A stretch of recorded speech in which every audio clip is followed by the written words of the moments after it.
Hi Tabitha, how are you? I'm good. I'm good. How are you, Eileen? Good. I have like three Zooms tonight. I'm going to try to stay on for as long as possible. But I just wanted to ask you, the Long Island Fiber Festival this weekend. I've been, but not in a while. So, what do you like? Does the parking lot get really like filled up early? Do you know? I think traditionally with any events, especially if the weather's going to be great, there's definitely a uh, larger, let's say, amount of people that will come right from the beginning. So I know when I'm always doing my shearing demonstrations, we bumped it a little bit, but the first one was always at 11 o'clock. It's always the biggest crowd. So, but I mean, I don't, let's put it this way, there's plenty of room. It's a big You'll be open, able to get a spot. I mean, you just wear like, sneakers. Yeah, it's not. I'll absolutely. leave my high heels home. Yes, yes, yes. Dress Okay. appropriately Okay. for, the grounds, right? Good, No, good. no, you'll be fine. The weather looks great, so you It, should have a nice turnout, Fingers right? crossed, because in the past, if for those of us that remember, I mean, I know not everybody is local. If you are local, I do hope you plan to join us this Saturday for the Long Island Fleece. Well, actually, I think they've changed the name slightly, but I know it as the Long Island Fleece and Fiber Fair. I think they've adjusted it slightly, but either way, it's at Halleckville Museum Farm on the North Fork. So pre-COVID, it was a 2-day event, and then it's kind of gone through some changes, and it's been a 1-day event for a while now, but it was always also like a 1 day with like a rain date. And then so now this year they decided, nope, it's this date, rain or shine. So it is Saturday, rain or shine. The other thing they've also adjusted is it's now 10 to 5, where in the past it was 10 to 4. I've been trying to help out a little bit on the outskirts. The one thing I will say for anybody local, and of course for anybody who might be, watching the recording, it definitely has a renewed sense of enthusiasm behind it, which is nice. There is a new director, and has been maybe for the past 2 years. I don't quite remember, but just different people getting involved. Also, a big shout out to Karen at North Fork Fiber Arts. She's gotten on board as well as a big sponsor to also try to bring some renewed enthusiasm. I haven't checked the updates, but they originally had contracted Patty Lyons to be there to do a couple of classes. Now, I'm sure that the reason why I say I haven't checked, meaning I'm sure she had some sort of minimums, and maybe hopefully they've met the minimums. So I would just say it's still early enough, perhaps. If you think you're coming, definitely check the website, check the classes that are being offered, to perhaps take advantage of that. I will be doing shearing demonstrations as always. So I do a sheep, one of their sheep, and then I bring my llamas, and I do llama shearing demonstrations. So I think the times for that are, we just decided them today. I think we're doing 11:30 and 3:30, and then in the middle of the day, 1:30, I'm going to be doing a llama obstacle course demo. Just something small, just a little something to bring to the table. And we, of course, will be there vending. So Jill, myself, Mimi, and Madeline is not on tonight, but this is what happens. If you live locally and you decide to help me out at any point in time and you're great at it, you get sucked into the vortex. So Madeline Sharrock, she came with us last year to the Fiber Festival that's at the Big E and helped out in a pinch. And so I'm like, Madeline, what are you doing? So she's going to be with us too. So I will say, if there's anybody else local and you ever want to help out at things we do, a lot of my high school kids that have been helping out over the years are graduating. So we kind of need to get a new influx of people involved with us. And I know there's lots of ladies out there that are big knitters and have a little extra time on their hands, perhaps. So we're always looking. So yes, that's this Saturday. So it should be a good day. So I'm looking forward to it. Tomorrow is rain here on the island. Rain is fabulous when you are a shearer. That means I get to take the day off.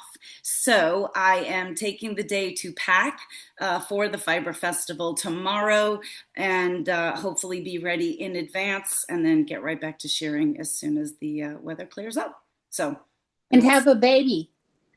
Yeah, but no, here's the thing. So, in all of my years, I can think now of only two times in which they have a baby when it's raining. So, usually when it rains, I'm like, okay, we're good. We don't have to worry about it tomorrow.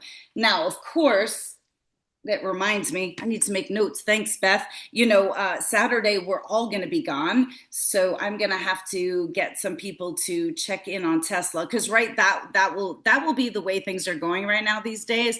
Tesla will be like, everybody's busy, everybody is away. Let me go and have that baby. Now, unfortunately, the way things have been going, I hope she's not like, let me have the baby and then let me have some problems to throw that in to the chapter of mom's really busy. Let me make her life more complicated.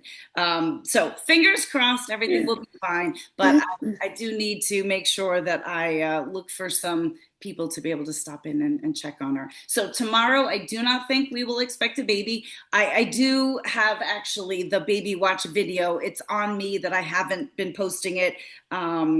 But she's definitely, in my opinion, don't quote me, but we know that 3:45 is the day that I use for when they would potentially give birth. A lot of people will use 3:55. I'd rather err on the side of caution. So a lot of times baby watch kind of drags out, right? Because we start at, actually, normally I used to start at 2 weeks before 3:45, and now I've changed that. I'm like, all right, I'm like that mom that's really had like 20 kids now. And I'm like, you can just go play in the street. Like, it's okay. You'll be fine. So we've definitely relaxed baby watch a little bit. But I do not forget that Franny, 2 years ago when she gave birth to Roger, she was like, I'm out. It's day 342. I'm done. So, we do have to keep an eye on these things. And she has been bagged up, which is an indication of getting closer. So I don't think she's going to be one of those ones going to like 360, 362 like we've had in the past. So I don't know. We'll have to see. But I think she's. What is bagged up? Oh, no, great question. So, in all livestock terms, when a female is getting close to giving birth, bagged up means her milk comes in.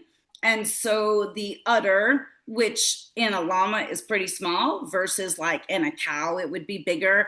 Actually, even in a sheep, it's bigger. So bagged up means the milk is coming in, her body is getting ready. And that milk only comes in usually about 2 weeks prior to giving birth. So yeah, that's why we're always doing baby watch and we're always looking at vulvas and then we're always like looking underneath and trying to see the udder underneath. But it really is very small. So it's always a little difficult, sometimes, but she definitely is getting close as a result of that. So yeah, so no, that's a great question. I'm glad that you asked. And it's funny, I was shearing some sheep last week, I guess. And the same thing I was looking for. The gentleman had 3 ewes that he had bred, and I sheared the first two, and he thought that they would be due like mid-May, so pretty much like due any day. And I'm like, unless they're still need a little more time, I'm like, there's kind of nothing here. And then when I sheared the third one, she was bagged up, so she had an udder, small little and pouchy. It was definitely there. So it was nice to, see the difference between that. So yeah, these are the conversations I have on a daily basis. So yeah, so that's Tesla. But so with that, actually, we can kind of check off the first thing on our list, meaning for anybody who's with us tonight, if you have not already taken your guess for the baby pool, don't forget to do that. I don't have the date written here, but if my memory serves me correct, I'm pretty sure it closes on the 20th. So I think baby pool closes next week, right? Because the 17th, yeah, so like mid next week for Lucketta. And that, I think I gave it a week. So like, I think I closed baby pool like a week before her 3:45 due date. So yeah, so jump on. Remember, it's free. And if for some reason or other anybody doesn't know the deal, you get on the website and you have to guess the day you think the baby's going to be born. You have to guess the time frame. I think there's 3 different time frames that we give you. Now, all of you are here with me. You should know which time frame to guess. And then you have to guess girl or boy. And we all have to put good juju in the world because this is probably, it's not probably, this has got to be Lucketta's last baby. If I keep always checking because I keep thinking she's a little older than she is, but basically I think she's 17 now. So meaning to breed her again, by the time she gives birth, like she would be well over 18 and she's in great shape, but that could potentially be pushing it a bit. But I have owned her for I can't even tell you how long. At least 8 years, probably more. I mean, it's so long ago of which I can remember her first baby. And the point is, every single one after that has been a boy. Every single one. Every single one. And the reason why I haven't sold her, which of course I love her, but we can't keep everybody, is because Carol and I have this thing. When you have a girl that has never given you a girl, the minute you sell her pregnant, she will go and have a girl for somebody else. It's just like guaranteed, right? So this is our last chance. And I love her babies. So I have Tully, which is her and Stewie. And then I loved Tully so much, I did that again, and that was Gilly. And then now this is the third pairing of the two of them. So we just want a Tully, but we want it to be like a Tullietta or something along those lines. So make sure you jump on and do your free baby pool guess. So that's that. And stay tuned for Tesla and hopefully a new baby there, which will be fun. I don't usually have babies this early. Does anybody know why I usually don't? So I can take a drink and take a breath. Anybody know why I usually don't have babies this early? What would you guess? You're sharing? Yeah. Yeah, I'm not usually around, and Right. sometimes have really since COVID too, staffing has kind of really been in flux, and it just makes me nervous not being around. And God forbid something should happen, and making sure staff are able to take care of things. So yeah, so I don't normally have them this early. I'm trying to think of. It's been a couple years. I feel like the last time I had them this early, which we should all say happy birthday to Baby J, because Baby J was born on my mom's birthday the year after she passed away. So today's his birthday, and I think that was the last time because he's now 3. Maybe this is his 4th birthday, and then everybody else usually comes like June, August. That kind, because that's when I'm around a little bit more.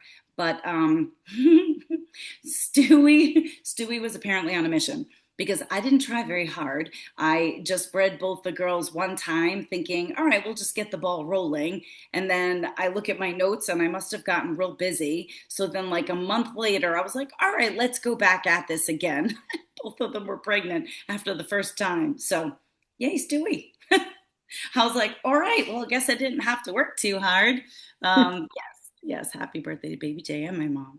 So yeah, so that's why we've got 2 now, and then we've got Sevi and Franny that will be doing the fall. So that's going to be a little awkward that I've got kind of 2 sets of babies coming at different times, just because I don't have a lot of like pen space. So I'll have to navigate that, but he had his own plans. He was raring to go, obviously. Anyway, so what's everybody been up to? I mean, I have a whole like long list, but I love questions because you guys know questions just kind of catapult us into something else. Tell us how Layla's doing. Yeah, of course. I figured that would be like prime for everybody. So, I mean, I really didn't take a ton of time on social media because I just never seemed to have that kind of time to like really kind of lay out what was going on. But I mean, essentially, as far as right now, they called me this afternoon while I was shearing. Usually I'll get like a text message in the morning and then they'll call in the afternoon. They're absolutely wonderful there. Um, I don't know if this vet I've worked with before. Dare I say, I think I posted on my story, the funny thing is like my credit card was on file there, folks. Like, hadn't even expired. So they're like, "Is Jill still the office manager? Is this still your office number?" I'm like, "Yes, yes, all of that." So I had to chuckle at that, and hopefully that just means that yes, I have a lot of animals, so you're bound to have something come up. But at the same time, that I'm willing to go to the nth degree because this is the nth degree. And we've had several other serious situations. I feel like maybe every 2 years I seem to be due for something. So anyway, they're wonderful there. The jumping to the report, I don't really have a report, and I think that's what's frustrating. Not that I want to wish the worst for Layla, but in some way, if they were like, okay, she has an impaction or she has a twisted gut. And I know some people asked in the stories, like an impaction would mean, a bowel obstruction. Years ago, Elizabeth knows, JC, I had a baby, which is very strange, but I had a baby that ended up with an impaction, took her up there. Unfortunately, and I think that's why I acted so fast with Layla, because I felt bad with JC that we were sort of locally trying to treat things. And it really was, I feel like maybe 3 days, maybe it wasn't that long, but it definitely went longer than it should now that I look back on it. And eventually felt frustrated that I wasn't getting any answers. And it was evening, and I'm finally like, that's it, I can't take this anymore. And I loaded her and her mom up into the van, and up we went. um, and it turned out she had a hairball. Like, I've never had a hairball, in llamas, and that's what it was. And it was interesting because the vet had said that the babies, right, like always either chewing on each other or chewing on their mom, and as llamas are getting these finer fibers, silkier fibers, that they have been seeing that as a more common thing because they just are getting hair in their mouth. So that was unusual. And she had surgery, and she's fine, and still living great today. So I think in the back of my mind, I'm like, you know what, I'm not gonna sleep on this one. So, not having them tell me that that was the problem, like she did start to poop, she has been pooping. I mean, I definitely think her motility, like her gut motility, was slow and affected, for sure. So that was definitely like a primary problem. But whether or not that was the main problem or secondary to something else, we're not sure. And the fact that she has been now passing manure, clearly not a complete obstruction, and I don't even think they're thinking any kind of impaction. Then my next thing is like, okay, well, if she's got these things going on, maybe there's like a tumor growing or something that is obstructing or affecting her gut in that way. And it does not seem, today they finally did the more advanced ultrasound, I guess, higher powered equipment, a more knowledgeable team, came in, and they are not finding anything either that is saying to them, oh, it's this or it's this. Then my thing is like, okay, again, is there cancer? It doesn't have to be a tumor. There could be cancer somewhere, but the blood, like blood results, things are not seemingly reflecting that. So at this point, it's not like she bounced back, right? It's not like she got up there and they gave her fluids, gave her extra, different kind of pain meds, gave her additional antibiotics, and all of a sudden she was like, oh, I'm fine. So it's been a gradual improvement, if you will. But what's going to happen now is they're going to start to kick back on the meds to see if she continues that improvement, or if kicking back on the meds allows whatever to raise its head again. So that's kind of where, we're at. I mean, I think overall, like she's brighter now than when I brought her there. I mean, was definitely in pain and definitely uncomfortable, and it's just really hard to, see her that way, of course. Um, so I hope that that part has improved. The lovely part is they have been taking, so Georgia's with her, right? So they've been taking them out for walks. So they take them outside of the hospital for them to be able to graze on the grass. And the vet, Dr. Lemus, who I've been speaking with, she says she will not eat the grass if we give it to her. She said, like, we go outside, we harvest some fresh grass and put it in her bowl, and she won't eat it. But if we take her outside, she'll eat it on her own. So, that kind of made me smile. Layla's like, I could do this myself. That sounds Meanwhile, like Layla. right. I mean, well, it's always like all the llamas, I feel like, especially when we're at programs and like little kids will pull up grass and try to feed them. And literally the llamas are like, I can get that myself. Thanks.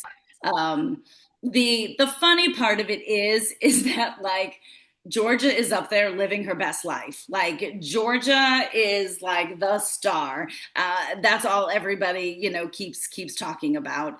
So I'm glad about that because I have to tell you the funny story about when I was trying to get Georgia to bring her with Layla. And so all of you know that when Georgia is pregnant, she is like the exorcist, right? Mhm. And there's no denying it.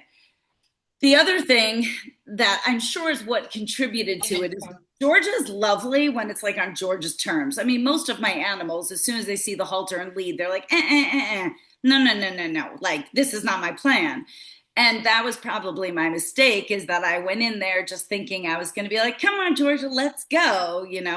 And Georgia was like, mm. So now she's like running around the house, trying to get away from me. My patience is this big, right? Because we got things to do. I've got to get on the road. So then I'm like, okay, I'm not going to get frustrated. So I open up, our gates open up so that the llamas can come into the aisleway. And they always think that's exciting. Like it's a whole new world, right? So that was super easy. I open up the gate, everybody comes running out. And then I close the area. So now they're confined, but it's a, long runway alongside the pen. So now I get Georgia up and I go to try to catch her. That witch was hell bent on me not catching her. We must have went back and forth like 5 times. I'm sorry, but like if somebody could have seen me, like I probably would have been arrested. I mean, like as she was running past me, like the running of the bulls, I had the lead in my hand and then I would like hit her as she went by. Like I was just so bad. I wasn't really hitting her, but like, I mean, she was like, we're not doing this. And now I'm yelling at her. She's spitting at me. I mean, it was like a war of beyond wars, but I couldn't believe she was being so bad. So then I finally get her. And then I go to Mimi. I'm like loading them up. And I mean, she's just mad, mad, mad. So then I go to Mimi as I'm leaving because now I'm like, I just told these people that I have the sweetest llamas and that I'm going to bring this companion and she's going to be lovely. And I have the biggest witch in my trailer right now. And so I go to Mimi as I was leaving. I go, Mimi, have you been in the pen lately with Georgia on tours? Oh, yes. She said, just today I was there with a family stroller. Georgia was lovely because in my head, I'm like, did Roger get her pregnant? Did Appa do something? Like she's only been with little boys. So I'm like, I have no idea. Like she was acting like she was pregnant. So anyway, lo and behold, I'm like now the whole way up there. I was like, all right, well, you're going to drive with your mother. It's Mother's Day. You're going to keep her company. You're going to like it. And we stopped at one point and I checked in on her and she was still like, and I was like, just, okay, whatever. So we get up there and I'm thinking to myself, I was like, okay. I'm like, we'll get there. I'm like, maybe I'll take Georgia out and I'll see how she acts. And if she doesn't act right, I'll just be like, you drove and you're going to go back home. And I think, as I said in my story for anybody who saw it, they opened up the back door of the trailer and Georgia was facing the other way. She turns around and she's literally like, oh, it's people.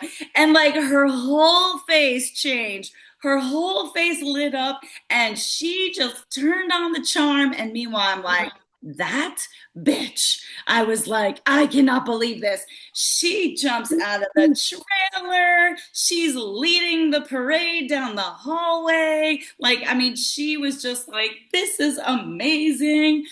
And now they like put her in a stall, like her and Layla were like next to each other. It's just sort of like an open sort of gate in between them because they needed to do things with Layla and they didn't want the companion in the way. George is like peering over the top. She's like watching and then she's just looking around, and anytime anybody would come, they're trying to ultrasound Layla. She's got her head over, like trying to see what's going on. I mean, she was like ridiculously turning on the charm, but it was sweet. And I think the thing that's nice is probably they're not used to seeing llamas like I have in the vet hospital. And I know quite often they kind of have like a bad reputation. So I think Georgia's doing her job to be a nice ambassador for llamas. And that's the report I get all the time. Everybody loves Georgia.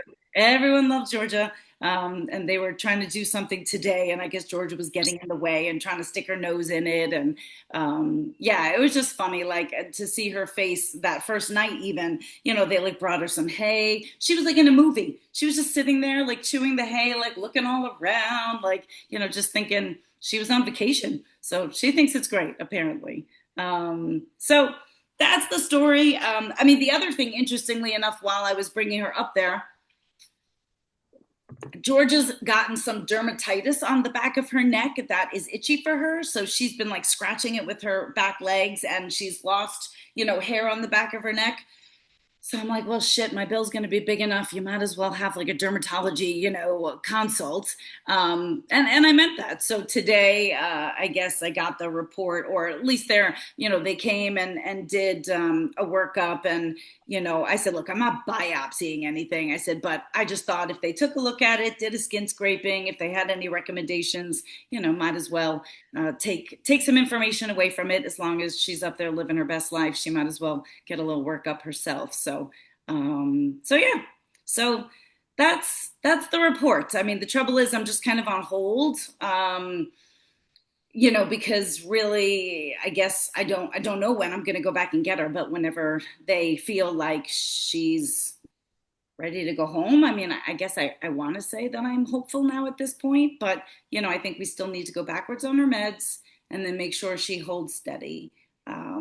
And then we'll go from there, because I've also made it clear to them that my most important thing is that we try to do what we need to do to figure out what's going on while she's there, because that's a 5-hour trip. I am not bringing this girl back home in order to have her crash or have something go wrong that I got to go and bring her back again. So I'm like, keep her, try to figure it out, and let's not send her home until we're pretty positive that she's, going to maintain wherever she's at. So that's where we're at. And then we'll have to see, because in all honesty, she was supposed to be bred. That I was going to breed her this year. This was probably going to be her last baby, but obviously her health is more important. So, if whatever's going on with her, and if I don't feel like it rectifies itself, then she's good. And obviously she's staying here no matter what. But the other thing is look, they can just get just like us, right? Like just weird bacterial infections. And you want to be like, where'd they get that from? Or what happened? But these things happen. So that's kind of where we're at with that. And I always resolve that whatever it's going to be is going to be, and whatever it's going to cost, it's going to cost, because I feel like at least I can sleep at night. Knowing that I've done whatever I can do for her. Even if I don't get an answer, I know I've done everything. So that's important to me. So yeah. So with that though, I will say, thank you to anybody that, read the newsletter and, grabbed a Layla yarn. I know a lot of times people are always like, how can we help or how can we support? I mean, look, these are my kids, and this is these are part, like, it's part of it, right? It's part of the business. It's part of farming. I would never ever, regardless of the situation, even like with Carly, ask people to donate in any sense. But remember, all your purchases are what helps. So if you've not ever grabbed any Layla yarn, we did happen to do that. It's Layla Munson, Georgia, in a yarn. Actually, we have it here. So I know some of you were using it for the knit along this year. I don't know how many skeins we have left, but I know some people have read the newsletter and grabbed some. So if you want a little Layla memento and you haven't had it already, those are the things that do help us. So we appreciate that for sure. Gorgeous yarn. Gorgeous, gorgeous, gorgeous yarn. Did you get some already before for the knit along? I didn't buy it for the knit along, but I bought a set. I bought 3 skeins because nice. I bought one and then I bought 2 others because I wanted enough that if I wanted to make another one, I could, because it's just so beautiful. Well, and the nice thing too, when I did this was I was working with a new mill, and it's a mill that primarily specializes more in wool. So meaning they don't have a dehairing machine. So what I had to do was really collect my finest fleeces that I thought would process really well without being dehaired. And I will say that's the one thing. Layla by far is my nicest fiber producer. All of her babies are the same way. So it was fun. Also, again, like just the same as Georgia is up at the vet hospital, hopefully giving a good name to llamas. The mill that I was working with, Bat and Kill, I don't think they, really work with llama at all. They don't even do a lot with alpaca, and they were really impressed, with the fibers. So I thought that was really nice too, in terms of just, opening everybody's eyes for how these animals and these fleeces, can be. I see in the chat, Alice is saying she's using her Carly cup for tea tonight. I love that. And yeah, that was great. And the funny thing, I mentioned JC, the baby that had the first trip to Cornell, and then Carly was the second. And then interestingly enough, for those of you that are newer to me, those 2 were sisters. So that means that mom, I was like, you're done. I'm not breeding you anymore. That mom definitely bought a wing at the Cornell Vet Hospital.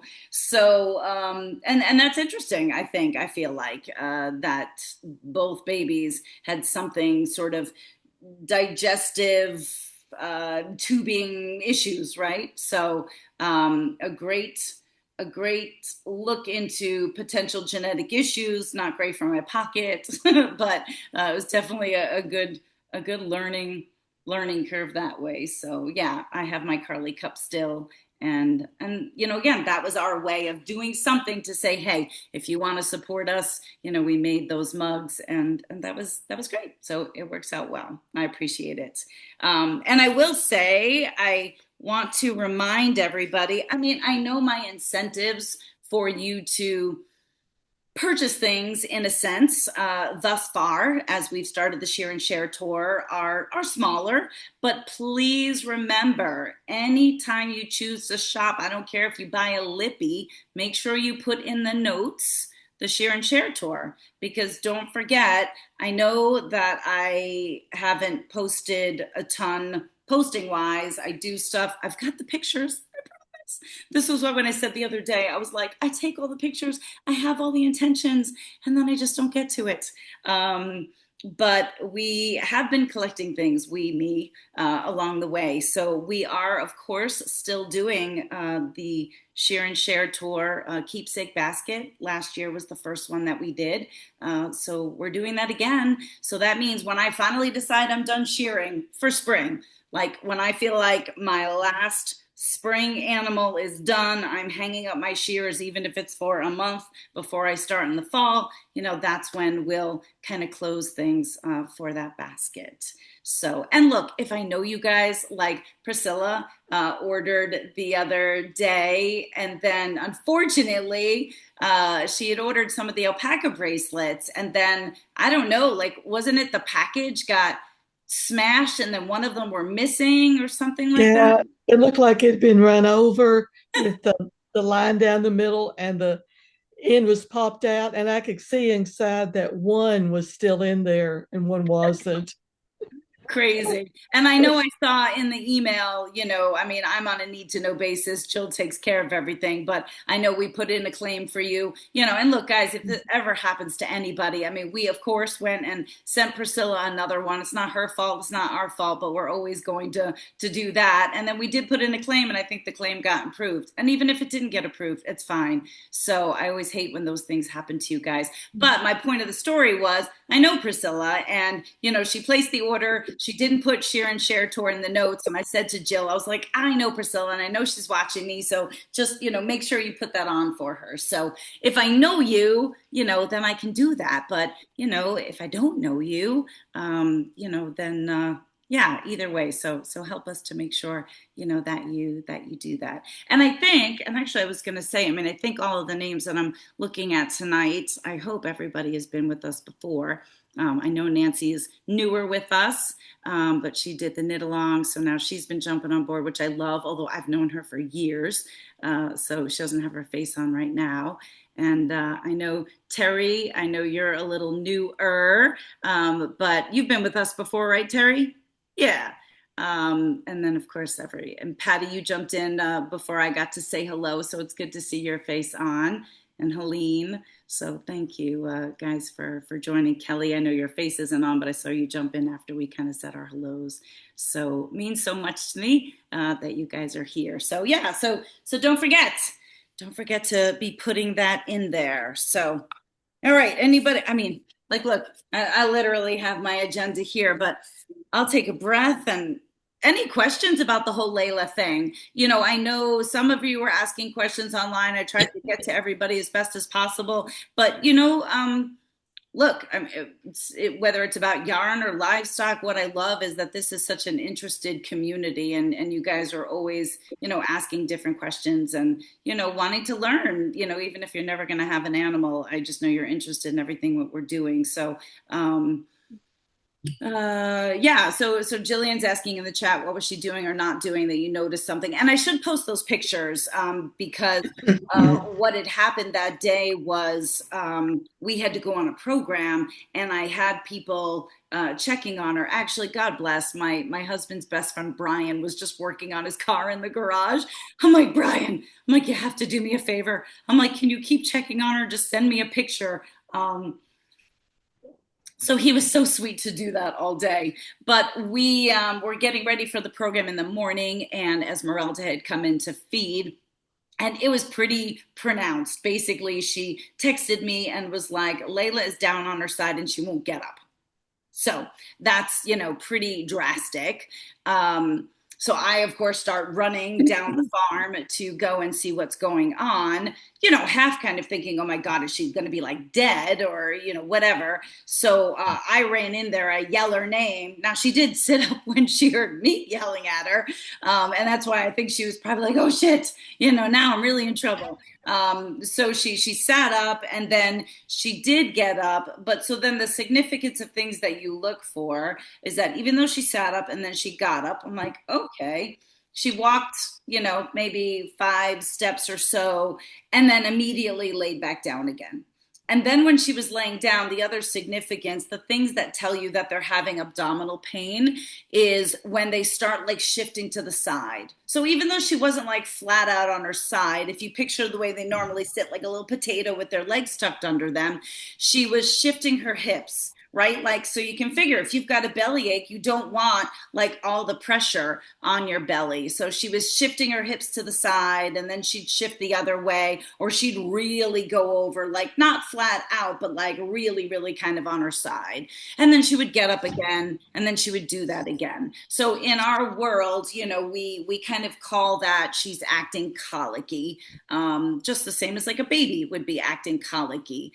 It's just that llamas don't colic as much as horses do.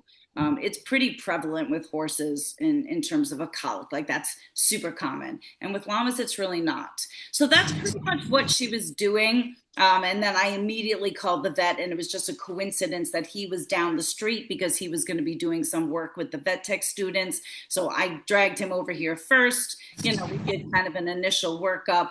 I had already given her some Banamine at that time, which is an injection, essentially a pain medication. It's just to manage. So it's like as if you maybe had a belly ache and not so much Advil, but like maybe you take Tums or something. You know, it's over the counter. I'm able to get it, not necessarily over the counter, but it's something I can administer. It's not a high powered drug. It's pretty common. So by giving her that, that helped to relieve some of her pain. And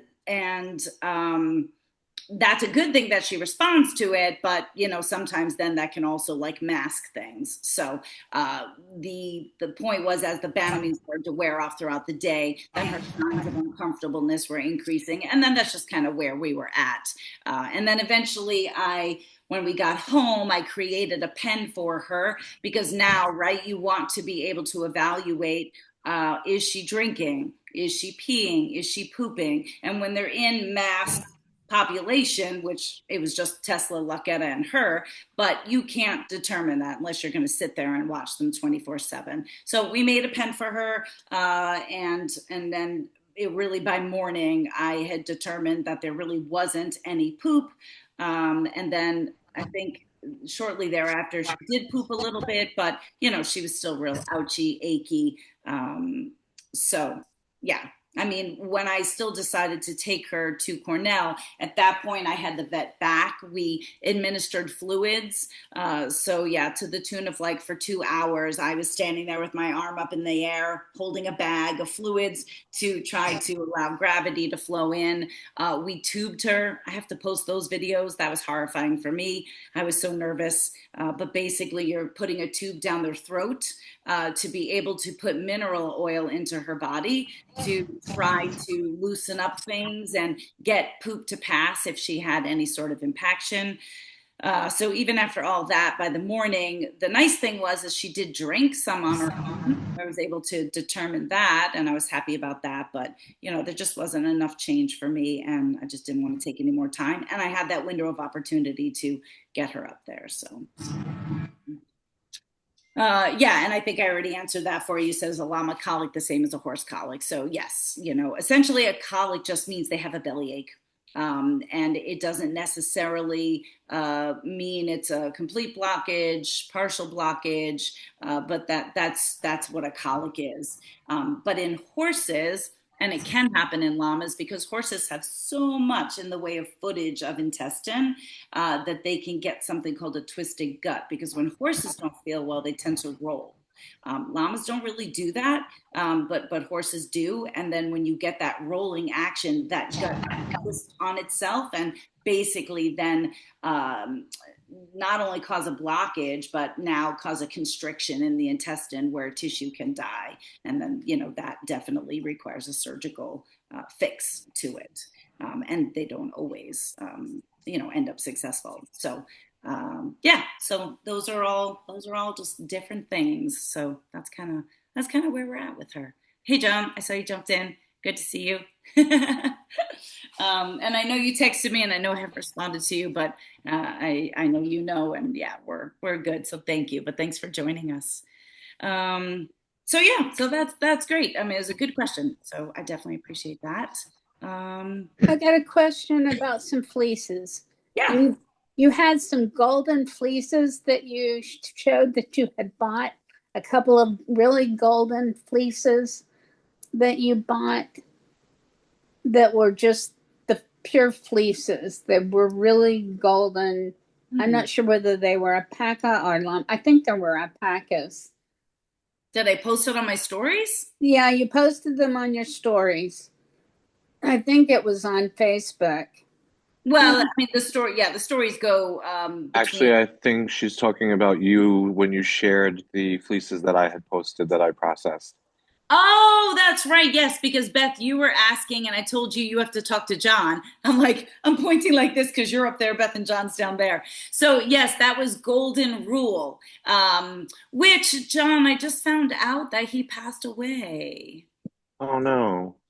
Yeah. All But right. Well, I'll how keep that cool one on that the side and we'll do something special with it. no, it's yours. I gave them to you, but I'm just saying it's interesting because they were all alpacas that were at New Bolton, and yeah, and I'm not sure why. Like I always wonder because I don't think he was that old, and it's not like they're doing experiments on them or anything like that. But yeah, so Beth, you have to talk to John because that was the tail end of the thing that John and I were doing, and then I just got too busy and he already had the fleeces and I was like, take them, enjoy them, do what you like with them. And it was like a beautiful, like, I don't know, would you call it like a cinnamon color? I always call it orange, right? Because they're, it's like orange. I don't know. It But kind of reminds me of like ginger, like red yeah, hair, like a regular redhead. yeah, and I'll have to find some pictures for you. But so yes, so Beth, you will have to make sure that if you're not following John, it's not right, not house, not right. Am I right, John? Where'd you go? Yeah. Not, is it not house? Is it not house fibers? Not house, just not house. You gotta unmute yourself when you're done with a full mouth. I put it in the chat, but not house Oh, crafts. not house crafts. That's Sorry, it. All right. I knew. Sorry. I tend to look trying at not you to chew in guys. people's ears. No, don't be. We don't care. But yeah, I tend to look at everybody and I see that. So yeah, not house crafts. So Beth, if you're not already following him, go ahead and do that, and that way you can keep an eye on his progress. And I just saw Gail just jump in. Happy birthday, pretty lady. I sent her a birthday message earlier because ever since I learned that Gail has the same birthday as my mom, I always remember that. So happy birthday, happy birthday. Thanks for joining us. But yeah, so yes, that is those were, yeah, because sometimes you'll have to look at the posts, but like if John does something and he tags me, then I just make sure I share it to my stories so that if you guys are not following him, then you see what he is doing. So yeah, so cool. But with that, that's why I'm looking, because over here I do have a pile of and I'll have to wait. I'll have to get some. I'll show you guys. Hold on. I gotta see if I can get my fingers on it.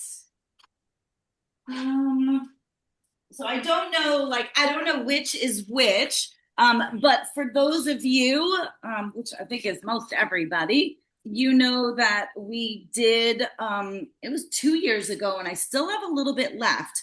So down in North Carolina, my friend's Jan Bullens, she has Willow Wool Farm. And it's really just a small little homestead. She has one llama now, and she has Shetland sheep. And John had Juno's fleece, which that's a Coriadale. And I did yarn with Juliet's fleece, which I think there might still be a couple of skeins left of Juliet's. So I got another fleece. I got Juliet's fleece from this year. And I think I even still, actually, I think, Juliet's back at the mill. Juliet is back at the mill. So we have more Juliet yarn coming. And then Nola Nora was a very popular yarn that we did for last year's knit along with Kimberly. She made the cowl out of it. It was kind of like a sandy brown color. And so I can't remember which one, if it's Nola or Nora, but one of them had babies. So one of them had twins. And I want to say their names are Willow and, oh, I have it right here. Willow and, hang on. Willow, she wrote it on the bag for me. Willow and Winnie. Willow and Winnie. So those are the twins. And I was so surprised because Jam is, let me tell you something. I want her to be my teacher, my kindergarten teacher. She works for like a private school. It's like a small school, maybe like a charter school. And I want to say they're kindergartners, and maybe it's nursery school. The things these kids do. She has them doing woodworking. They grow silkworms. They are like making stuff. I mean, it's absolutely incredible the things that she does as a teacher with them. And I think she's only like a part-time teacher with them. She's not their main teacher. She's not there every day. absolutely incredible, absolutely incredible. So I was so surprised that she let me take these fleeces because I'm like, these are your babies. And she said, I'm just going to take a little bit. She said, because I really don't have time to do a lot with it. And so, we are making this a yarn. It just takes a little bit. But so yeah, so I have Willow and Winnie's, and Willow's is really, really scrumptious. So it's like one of them was gray, maybe this one, because gray fleece looks brown on the outside. And so it was just absolutely, absolutely gorgeous. I was so excited. So yeah, so that was one of my finds. And I have a couple of other fleeces that I grabbed from this trip. Someday I'll post them because I don't need to keep them. I got a really cool gray llama fleece that I liked. I mean, I'm still on a fiber diet, so I don't take everything. I only really take the things that like really kind of interest me because I'm still trying to work on my stash here. But so that was some exciting stuff. So I kind of have a box of fleeces over here that I'm looking at. And I'm excited about that. So yeah, and I do have not yarn. I do have fleece at the mill that will be done by August, and I think I have up until maybe the end of June to like send more with that batch. So we're already getting ready to get some new yarn and think ahead for the fall. So I'm excited about that. I gotta take a drink. When do we get Stewie yarn? I know here's the trouble. Stewie has to be dehaired. And I still have to work on trying to find a mill for dehairing. Carol has one that she likes. I just have to like talk to people, get on the list. But I have a collection of Stewie fleeces. Do not worry. I know I'm worried you'll never get to it. That's what I worry about. Listen, Linda. Elizabeth. I know your name. No, right in my life, there's a lot of ideas. There's sometimes fewer beginnings. But listen, the one thing about me is once I begin, then we're going. We're going. So, it's funny. My old boss actually stopped by the other day, kind of very unexpectedly. And the one thing I used to remember when we worked for Cooperative Extension together, she was like, there's so many beginnings, right? And then there's like fewer middles, and then there's just a little bit of ends. But I'm not like that. Like the ideas are here. So there's a lot of ideas. Once I sink my teeth into something, we're going. So I will get there. I promise. Because I don't plan to not do this. Like, meaning I'm not doing this anytime soon. Like I'm still doing this. There's no retirement, in my life. So I know it's one step removed, but we do have Sir Arthur yarn coming. And then we do, interestingly enough, before I got him back on the farm, we do have Belisario yarn coming also, along with Jack yarn, my dear sheep Jack, who's like, we call him professionally blind. Him and his sister are 16. He's been blind for a year and a half now, and he has got it down pat. So Mimi calls him professionally blind because his sister just started going blind. She's not professional at it yet. She's working on it. So we have a little bit of fun with that, but I'm very excited to have his yarn. Because look, he's on borrowed time. He's doing great, but like he can only last so much longer, I think. So that'll be super fun. So all in good time, my dear. Because here's the thing, I have not done. This is not gonna give you much hope for something being done soon. But I've not done Jack yarn since I had Jack and Jill fleeces when they were babies. Now that's 15 years ago. So I'm not gonna make you wait 15 years. But things eventually happen. So I appreciate your patience. And the good news is, Do you have all of those fleeces? I did. I had them all. I mean, maybe like I sold one here or there. And it's interesting because they're twins. But Jack's fleece is much nicer. I like it a lot more than Jill's. So I decided to just do a Jack yarn. And I can't say I had 15 years of fleeces because, like I said, things along the way. But I wrote somewhere in my notes because I always put the date on the tag when I put it in there. So I'd have to go back and look at the notes, but I kind of grabbed some of the younger ones, but right. So thinking about how fleeces change as animals get older, I didn't want to make them all younger and then have like all older ones, right? So I kind of did a mix of some of his younger ones and his older ones to kind of get like a happy blend of, you know, the quality. And the mill, like Angie, who is really heading it up now, she loved it. She thought his fleeces were glorious. So I'm super excited to see how they turn out. And I usually just do the minimum of what I need to until I see how things are going to be. Like I'm not like all in. So it was just kind of a little teaser to get started, which is still 10 pounds. You know, I mean, that's still a lot. So even if nothing else, we'll still yield at least 5 pounds worth of yarn, which is a good amount. So yeah, so I'm excited about that. Yes, I have fleeces from like long time ago. It might be a slight problem, but we're I working. mean, Juno's was from 2017.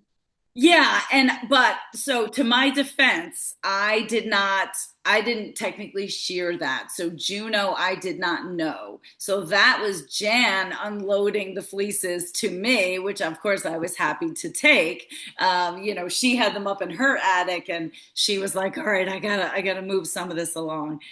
So yeah, so that one I can't take credit for. But when I tell you I've gone through bags and I have fleeces from like 2012, 2011.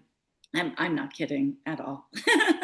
So, and as long as you keep them right in the right way, they preserve just fine. I mean, there's nothing wrong with it. So, you know, fleeces will sit and wait for you whenever we are good and ready, which is the nice thing. As long as you keep it where bugs are not going to get it, you know, bugs are not going to get in it, rodents aren't going to get in it. So, Yeah, actually, is Erin on tonight? If she is, I don't know if she got the package yet. Oh, actually, yeah, she did.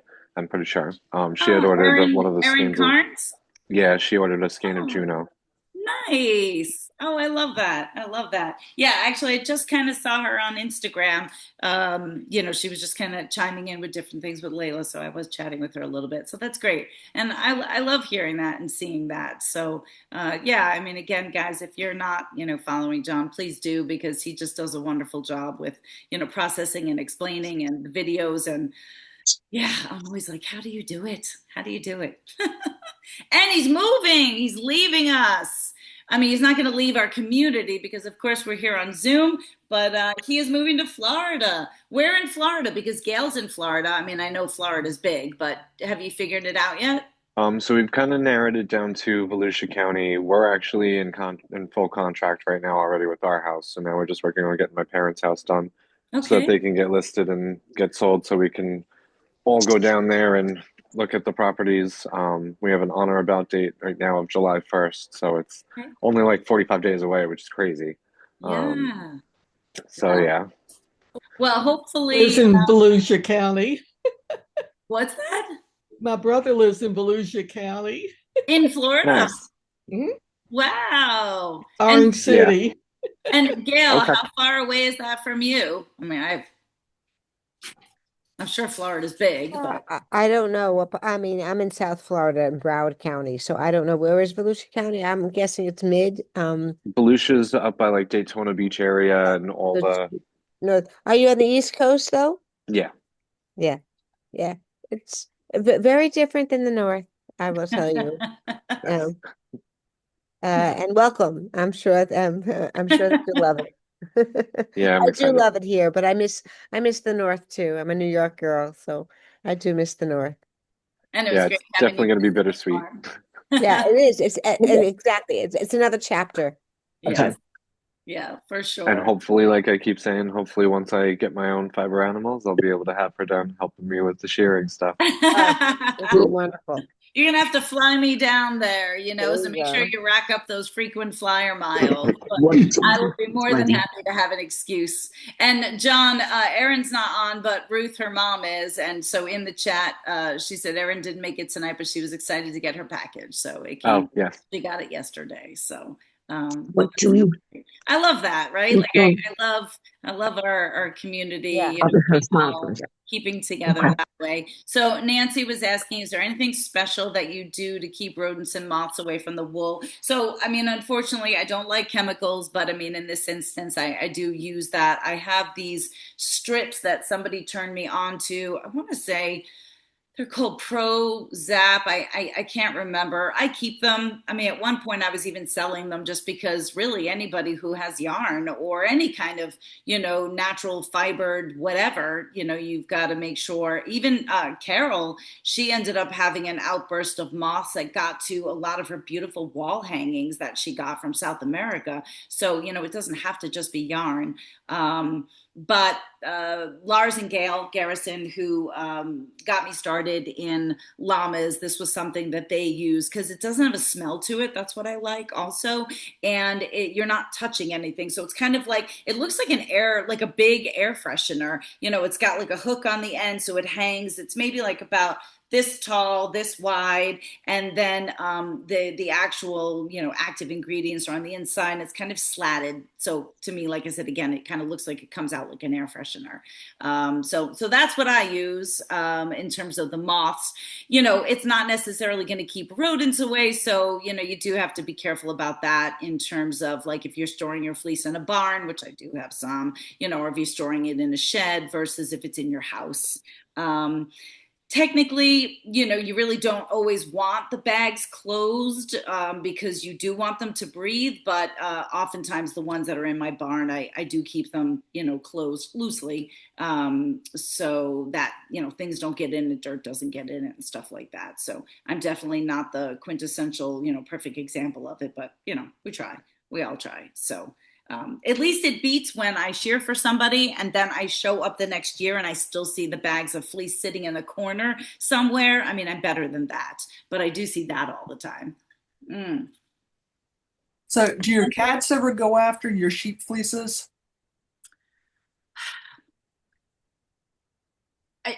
I'm going to say no, however. I will say my girls are not great. And Nancy, I'll answer your question in a second. Meaning I don't like it, but I know that sometimes they choose to pee over by my fleeces versus in their litter box or outside, mind you, right? This is just a big barn for them to be warm at night. We can go outside, ladies. And so, and I've seen them do that. So that is frustrating. And that's why I'm trying to work to, you know, get my fleeces out of the top barn. But I can tell, and again, my bags are closed. So if they're doing it, they're just peeing on the outside of the bag, which is stupid and gross. I hate cats for that reason. I mean, I love my cats, but I mean, I hate that they do stuff like that, right? So yeah, so that's, yeah, so they do, but they don't attack it in terms of like eating it or anything. And I certainly don't ever find them like sleeping in it like my dog Brody. I can't leave fleeces on the porch here for him to access because he then likes to come over. Like I have to make sure I pick these back up and put them on the table because he will go and get into the bags of fleece and burrow and scratch and then, you know, cozy himself up because it's just a perfect bed for him. So, you know, I have two different things I have to battle, you know, depending on my animals and my pets that way. Nancy, hit me up on Instagram because unfortunately they are downstairs and I'd have to like go too far away to be able to look. It is a product that I highly recommend. I love it. You know, of course, like all moth deterrent products, you know, it says that, you know, you're not supposed to have it within so many feet of people dwellings. I mean, look, I'm still here and I don't have 5 heads and, you know, I always use it, you know, in my home, in my store, everywhere. And it lasts 4 months and then you're supposed to change it. And honestly, I'm not even due diligent about that, but I do think it works well. So, I will, if you message me, then actually that will remind me. And then I can also post a picture and put it up on my stories for people to see. So yeah, so no, it's great. I love all these questions. That's what we're here for. And just to share different information. I had to shear today, so sorry, I'm thirsty. Let's see. Any other questions? I mean, I feel bad. I'm just kind of like running down my list. I mean, of course, I can keep on talking as I always do, and I have more things to bring up, but just make sure you guys know. Yeah, Beth, you don't have to, you can just jump in. So cute Well, raising. I've been doing it all the day, so I just thought I'd raise my hand for change. I love it. What are we doing about buying a llama this year? Oh, you're so funny. Yep, that is on my adopt a llama is on the list, and so for some of you, and I don't remember who's been involved and who hasn't been involved, but I had come up with, over the years, people have always mentioned like, oh, like, I'd love to, there's all these adopt a animal programs kind of thing. And so I came up with this adopt a llama program, but it was about a specific llama, and that was Yahtzee. And it had started in June of last year, so we're kind of up, almost with that program, and I'll be getting a newsletter out with regards to that. And it was we were just talking about moths, and I think I just saw one. I'm panicking. It's like anybody who's involved with fiber, you're like, oh my God. At first I was like, what kind of bug is that? And I'm like, I think that was a moth. All right. Anyway, and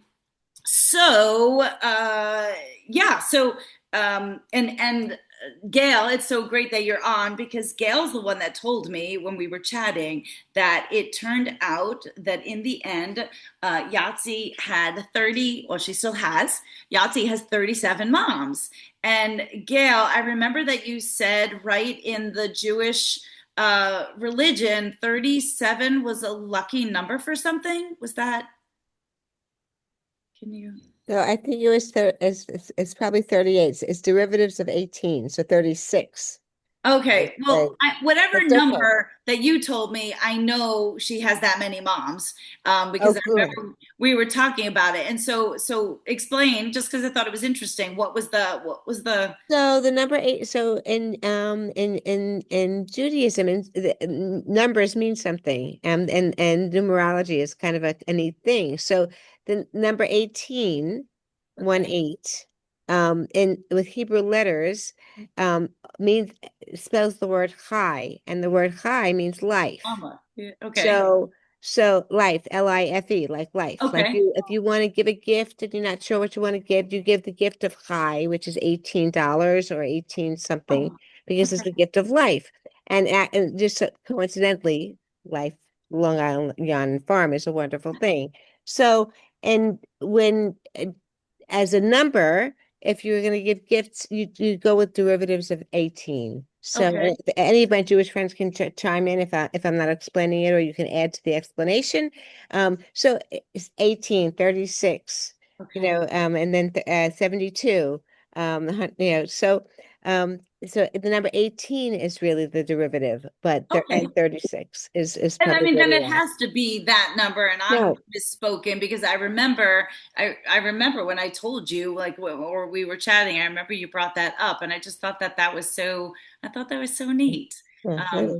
And I Thank love you. that. And you're one of her mamas. I'm one of her llama mamas. That are part of it. And so Nancy, and actually Eileen is probably just not listening in, but Nancy, who also she said, Gail, you are correct about 18. But I know Nancy would know, and probably Eileen would know. She just must not be chiming in right now. But yeah, so anyway, that so that the whole thing has been very fun, in the sense that Yeah. I just came up with this idea, and I really thought, who in the world is, but you know what, I'll put it out there for those people that wanted to feel connected, or those people that wanted to feel like they owned an animal but never could. And I the interesting thing, and I hope, and I'll have this in the newsletter for everyone to read, there's different levels of the program that I came up with. And obviously for all of the contributions, I tried to do my best to make people feel involved. And obviously those that were at the higher level get the most involvement, because that's kind of what you paid for. And so I think in the end, though, I just hope that, everybody feels really grateful about whatever little part they had, whether it was at the first level or the fourth level, because in many ways, it gives me an opportunity to be able to do something. It gives me an opportunity to involve people. And I think it's really cool that I had to go to the organization and say to them, like, look, I can't just put this llama in my name. Like, she has all these moms, and it just happened to be all women. Sorry, John.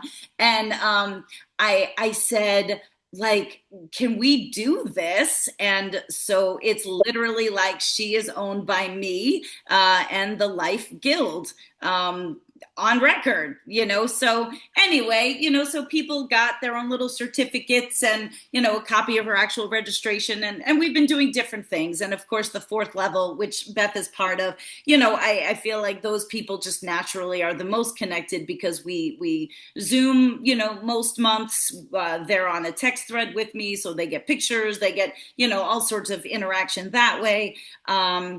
So they are also privy to the fact that, that there is, a chapter 2, which is not necessarily for only those that were part of chapter 1. It's just kind of like we're gonna, start all over again. And so it's been fun, in that sense. And the level 4 mamas, have been also part of the decision making. Like, that's part of it too. So it's been really enjoyable that way. And just the same as, like, I think level 3 and level 4 got Mother's Day e-cards.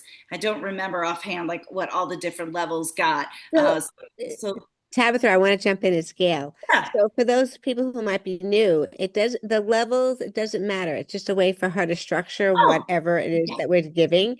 So it yeah. doesn't, so you can join at whatever level you want. You can, it just is, so hats off to you, for, it's another opportunity for us to develop the community that we're in.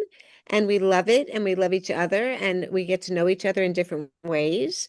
So it's just a fun thing. So thanks for being so creative and allowing us the opportunity. Just like, okay, I own a llama. Okay, what does that mean? And it's I just love very that. lovely.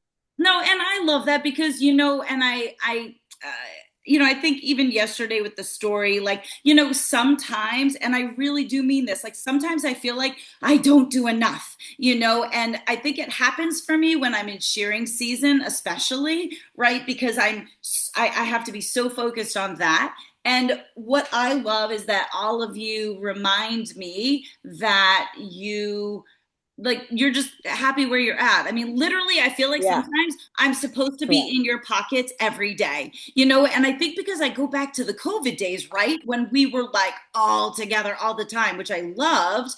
And so thank you, for just being happy to be part of it in any way. That really means a lot, because that women guilt is so horrible, right? And I do that to myself in a lot of ways, because and that's why I jumped in to tell you. Don't you do thank so many you. things for us that we really appreciate you, and it's the community will thrive just because of the stuff that you give us, and just leave it to us and keep doing what you're doing. And But I don't, love that. but And thank you. So, I love that, and I and you're appreciate gonna it. get all these kudos in the chat, I bet, right? I'm sure that everyone's Well, and so many people, like, again, I don't ever like put all, like, personal stuff out there, but I've always promised you guys to, like, make sure you're part of the good and bad, right? So, I try to show the ups and downs of everything, and so yeah, and it's good. And I thank you, because really, like, post-COVID, even our community, it changes, it ebbs and flows. There's faces we've had that are not with us. There's faces that have been here the entire time. There's new faces now. So I really, truly, like, always just want to do whatever I can to show my appreciation for all of you. And I mean that. So I love those of you that were, like, texting me because you were going to be late or not on or this or that. Like, it does matter to me. Like it matters to me so much to be able to like stay connected. And if I haven't said it before, like you know how to text me, you can text me. You know, it really makes my day, especially when I'm on the road. So yeah, all of that to say that yes, there will be a chapter two, mostly because you know the some of the mamas have spoke, and chapter two will actually be a continuation of Yahtzee, but then a new llama for anybody who wants to be part. So then you kind of get two llamas, and even if you decide to not be part of part two, you're still Yahtzee's mama. Like those things never change. Then she's just going to get more mamas, and she's doing wonderful. Like I don't know. I just went with like a gut feeling, and my llama mama text group, like I'll send them pictures because especially when I'm not here, and then when I go out there and we've been taking her on programs, and I'm like, guys, she really is beautiful. I'm not just saying it because not all my llamas, right? Like I love Pearl. Pearl was born here on the farm. That's Tesla's mom who's about to give birth. And I mean, Pearl's nice, but I'm not like, wow, Pearl, you know, like she's a nice girl and she's got a great attitude and a great personality. You know, so that's that. But when I look at Yahtzee, I'm like wow, like I feel like I got so lucky, we got so lucky because she is first of all big and she's sweet, but she just carries herself and she is just growing up and really like turning into something. So I'm excited for her to have her second year, you know, showing and then eventually, you know, get bred. I'm going to give her time. I'm not going to probably breed her this year. We'll kind of let her settle in. But yeah, these are all the conversations, you know, that we have, you know, in our different groups. So it's fun.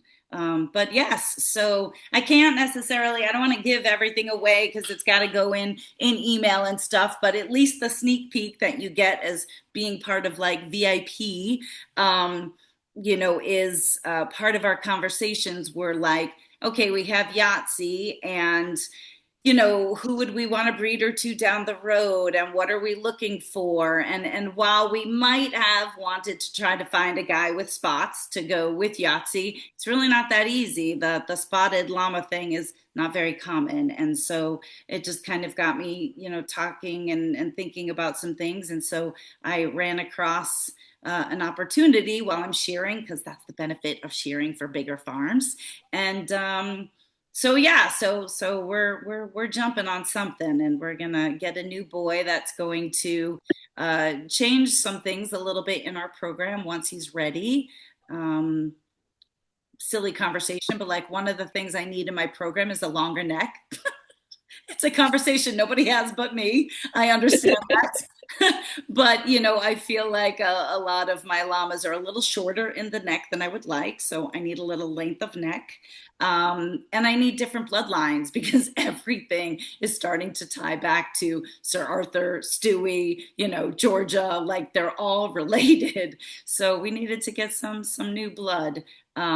So these things will be unrolling pretty fast because I already went ahead with it because I had to, because I didn't want to miss an opportunity. And, you know, again, the Llama Mama texts, you know, so some people know, but either way, it's still going to be an opportunity for people to get on board with something at the ground level. Because what's been fun is I don't normally buy babies, right? Because that's like buying the unexpected, and it's a chance because you don't know what's going to happen. You don't know how they're going to grow up. So I think that's what's been fun about it too, is like it's a lot more fun to involve people when you're like starting from the ground up, and then you could be like that, remember when, you know, kind of thing, versus when I've bought some older females that are like already established. That's not really that fun. I mean, it's fun for me, but it's not that fun. So, you know, it'll be another journey to watch a llama grow up and show and, do all these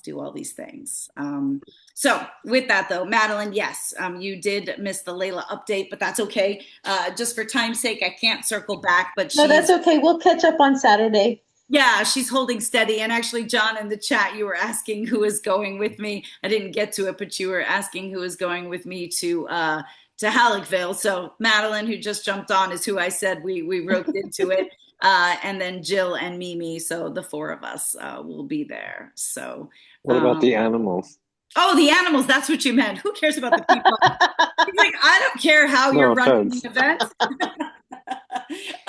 So I'm bringing, because I am doing a shearing demonstration and because they are asking me to also do a llama obstacle course. So I'm bringing Stewie and Sir Arthur because they now have this, bromance as father and son, where they used to hate each other. And they're easy to manage, they're nice to shear and they can do obstacles. So yeah, so that's who's gonna go. So those two boys will be there. Okay, Deborah, thank you so much for being with us, and I know we always keep in touch. So thank you for joining. So yeah, so that's the Adopt a Llama program. So we're gonna keep going with that, but I have to change it though too, right? Because there'll be different things. Like this year, some of the level we had stitch markers, we got the ornament with the fiber. Of course, everyone got their own little certificate and then a copy of a real certificate. John is still working on, so John spun Yahtzee's fleece. So that will be coming. All done. Send you pics. Yeah. I mean, John, he's been working on it, and then I know he's waiting on me now, but he knows how many skeins it needs to be divided up into. So that's part of it. People got ribbons if they wanted them. That Yahtzee won. So just lots of different things. So I have to come up with some different stuff to be able to make the program fun. And regardless, everybody gets to watch, whether you're on board or on the sidelines. So you're all part of it, which is great. So that's that. Oh, I know there's not that many local people here, but there are some. So John, I don't know from a demonstration standpoint, I have to make sure I reach out to Ellen from the Spinning Guild. I know you guys do the open house events, but I'm pretty sure we had people for our shearing fest. So is that on the list? Yes? I'm pretty sure it is. She was getting the events all set up. Okay, cool. So for anybody who is local, it's our 5th annual Shearing Fest here at the farm. That is the first Sunday in June. So pretty much coming up just within the month. So I'll be doing a lot more promotion about that. We've had people come from out of the area, maybe like Jersey City. What's the Shearing Fest? So yeah, we started it haphazardly 5 years ago. This will be the 5th. Essentially for me, I was like, well, I still have animals to shear, and let's get people here to be part of it. But basically what my claim to fame for it is, people see me shear sheep in other places, and at the Fiber Festival this Saturday, I do shear a llama, but really most people don't see me shear llamas. So essentially at this event, I shear a llama, I shear a sheep, I shear an alpaca, and I'm a little down on my Angora goats, but normally I do. I might be able to because I haven't done Mina yet. So really for me, it's a collective place where people can see the different species of fibered animals be shorn, where they can meet the animals, where we can talk about the fiber. It's 4 hours, so it's 4 hours of me shearing, talking, people come and go. You can picnic on the lawn if the weather's nice. I know the first year I met John, it was a rainy day, so we were in the barn. Obviously the store is open. There's raffle baskets that we do for prizes, not to the scope of the open house, but it's a nice day. It is a ticketed event. It's as opposed to my open house events, because I want it focused. I want it smaller. I want it to just be people who are interested, want to learn. So we've been adding on some different demonstration things. So yeah, so that's what it is. It's just a really nice kind of casual day, if you will, of just learning. And you can self-tour the farm. Hopefully by then, Tesla's baby will be born. Otherwise, it will be probably up and like running and doing obstacles by the time it comes out, because that would be real late. Maybe Lucketta's baby will be born by then, so we'll have to see. So that'll be fun too. So it's only, if my memory serves me correct, I think it's $10 if you buy online now. It's $5 for kids under 2, I think. And then you can also buy the day of, and obviously then it's just more. I think then it's $15 and $10. So we are starting to get ticket sales coming in. Usually we have about maybe 60 people, 60 to 100. I don't know. It's a nice group, but intimate group.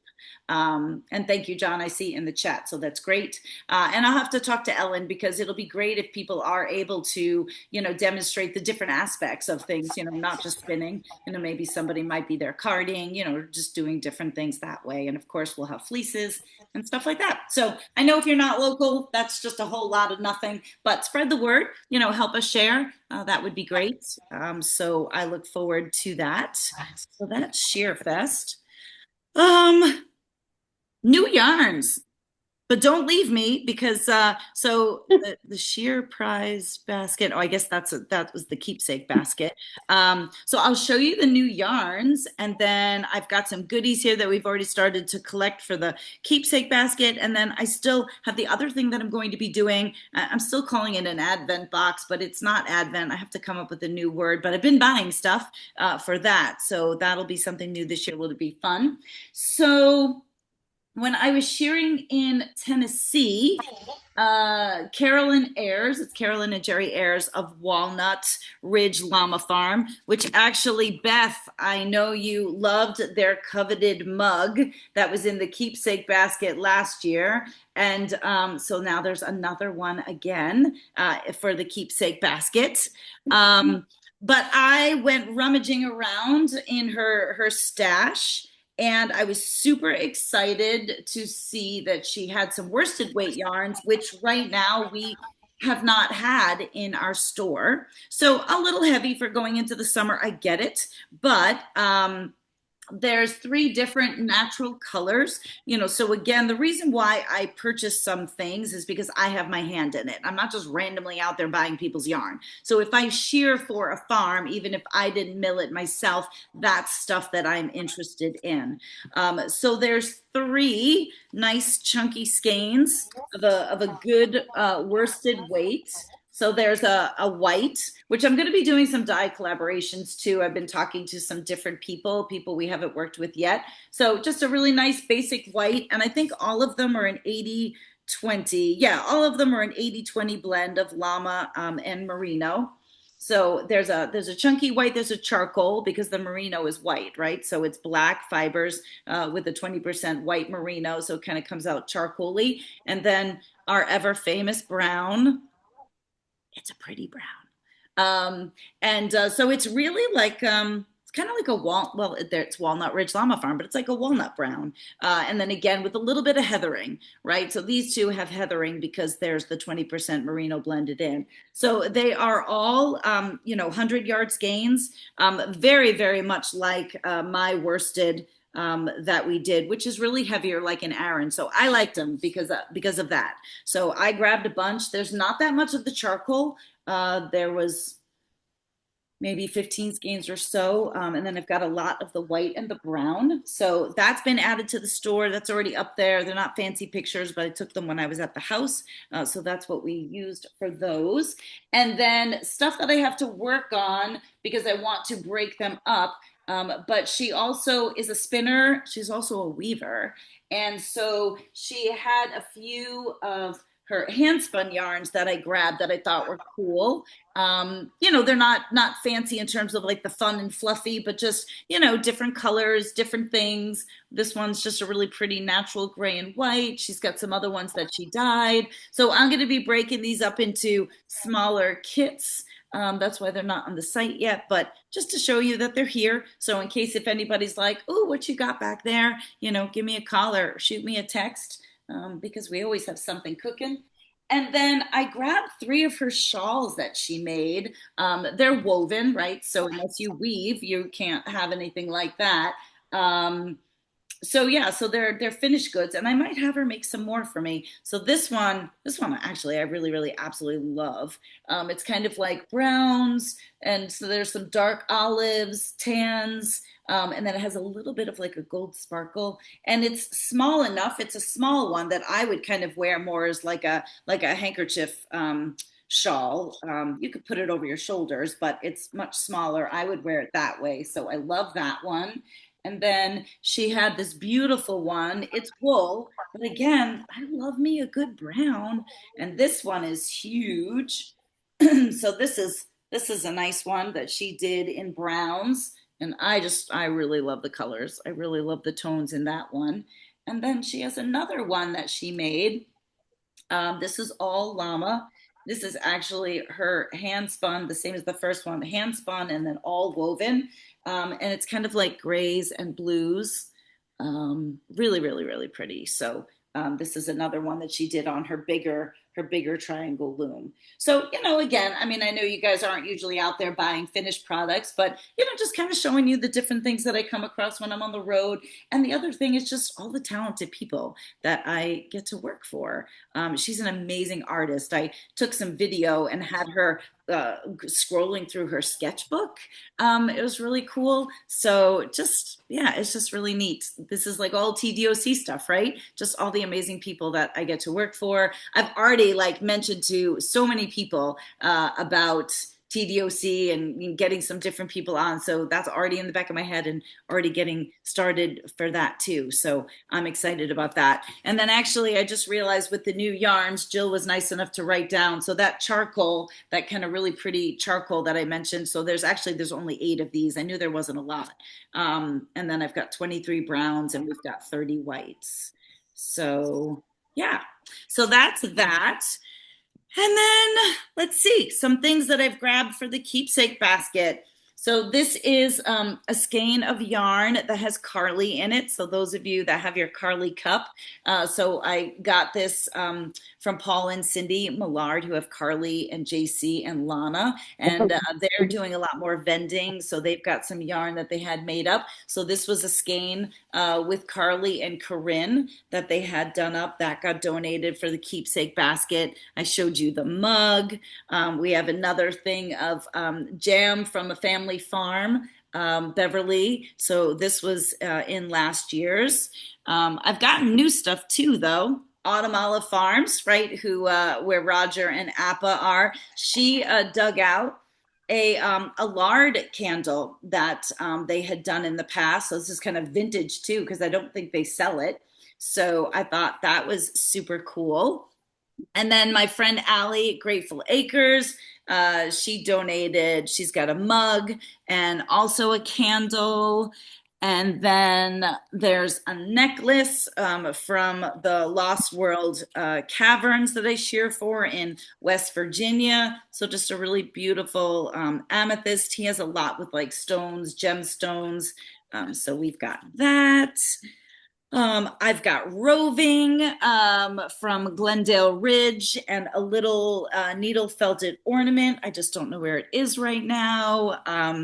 This is just a cute little sort of notions bag or tool bag that my friend Candy Campbell, she made this and donated this year. So I've been asking different people.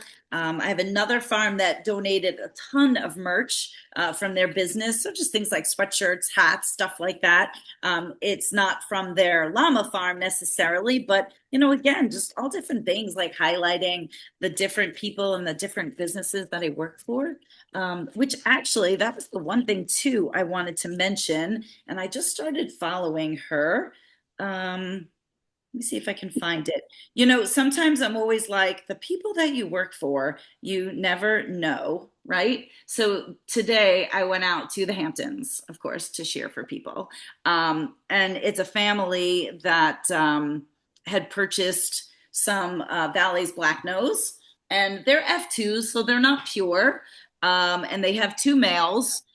And the wife was like super like eager, interested in the fiber. And when I had called them and to tell them I was coming, I guess they had attempted to share them themselves.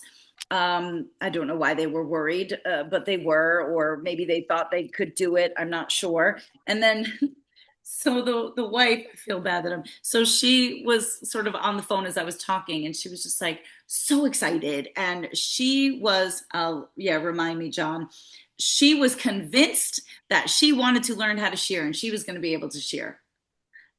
And I'm like, okay, all right. I was like, oh, okay. You know, like I was trying to be really nice about it because I can't tell you how many times I hear this. And I'm like, do you people really know? Do you really know? Do you really know? I don't think you really know. Now, also, Valley's Black Nose have these lovely, but so terrible for shearing, these horns, right? I mean, they go this way and then they go out and they've got the points and like you're like getting impaled. And they're big, and also they have not gotten them castrated, despite my efforts to ask them to do it, to tell them to do it. I think now, again, I've convinced them to do it, I hope. So they were a moderate size now and of moderate behavior. Anyway, so it was just so funny. Like, she really thought she was going to learn how to shear, and she told me. And even when I was there, I was like, okay, I'm like, so you're going to shear. You want to learn to shear, right? And she was like, yeah, I do. And her husband goes, no, you don't. Like, he was just like, you're crazy. Mind you, after we got done, and I was texting her because she was so interested about the fiber. I was giving her mill information. We were texting back and forth, and she was just like, "What?" I forget what she said exactly. It was honestly like quite comical, and she really had a great sense of humor about it. She said, she's like, yeah, she's like, it was very cool. She's like, yes, I learned so much. She goes, mostly that I cannot do it myself. And then the next text goes, like I was convinced I could. So I thought that was really nice of her to have that admission, right? But so in my head, okay, here's this family, very unassuming, but you live in, you know, Watermills / Bridgehampton, and you have a very older home, which they all do out there, which is beautiful, and you own this property, and then you own the polo fields over there, and I'm like, what do you people do? Like, right? So now as I'm driving home, I'm like, Googling. And so, I mean, there's a whole, I didn't really get as much on him, interestingly enough, as on her. And they look like they are relatively newly married, like maybe get together pre-COVID. I know that they ended up buying this, you know, sort of during COVID to stay out permanently. But anyway, she has a podcast, and I thought it was really interesting because apparently she was extremely involved in politics. That, you know, whatever you feel about that, I don't care. I don't do politics, but that was her background, that she was like huge in politics, like very well known, huge career, blah, blah, blah, blah, blah. And she's really not that old at all. And her pivot is that I think I read she ended up having like 3 kids within like 3 years or that kind of thing, like sort of post COVID. And I think one of the things that she kind of became famous for is she did a piece on a podcast that was like, my kids killed my career. Because she really thought she was going to be able to kind of go back to what she was doing, and she realized she couldn't. And instead, she had to pivot and create a new life, right, outside of doing her politics and things like that. So anyway, after doing a little bit of digging, I did go and follow. I haven't had a chance to listen to any of them, but she has a podcast. It's called She Pivots, the podcast. So it's She Pivots is the podcast. So I looked it up on Spotify because that's what I listen to. And I found it and I subscribed, you know, I'll take a listen to it. But her name is Emily Tish Sussman. Her mom apparently is a big philanthropist. Lori Tish is her mom. Again, I don't know, none of it means anything to me. But anyway, I just thought, because it's a very women empowered podcast, that really what I read about it is it's just about like featuring different women who have pivoted for one reason or another, whether it's change of careers, lifestyle, divorce, whatever the case may be. So I thought it was really interesting. I wanted to share that with you guys tonight to take a look at it.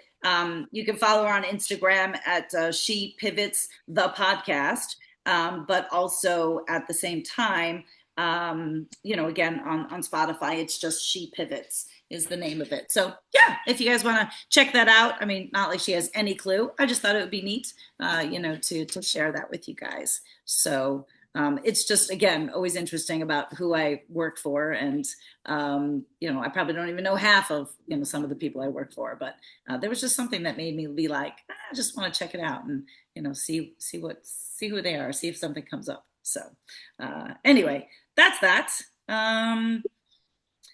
And yeah, I think really just the last thing, which it's, like I said, still in its infancy stages, is that some of you have heard me talk about that I wanted to do some sort of Advent box, if you will, like around the Share and Share tour.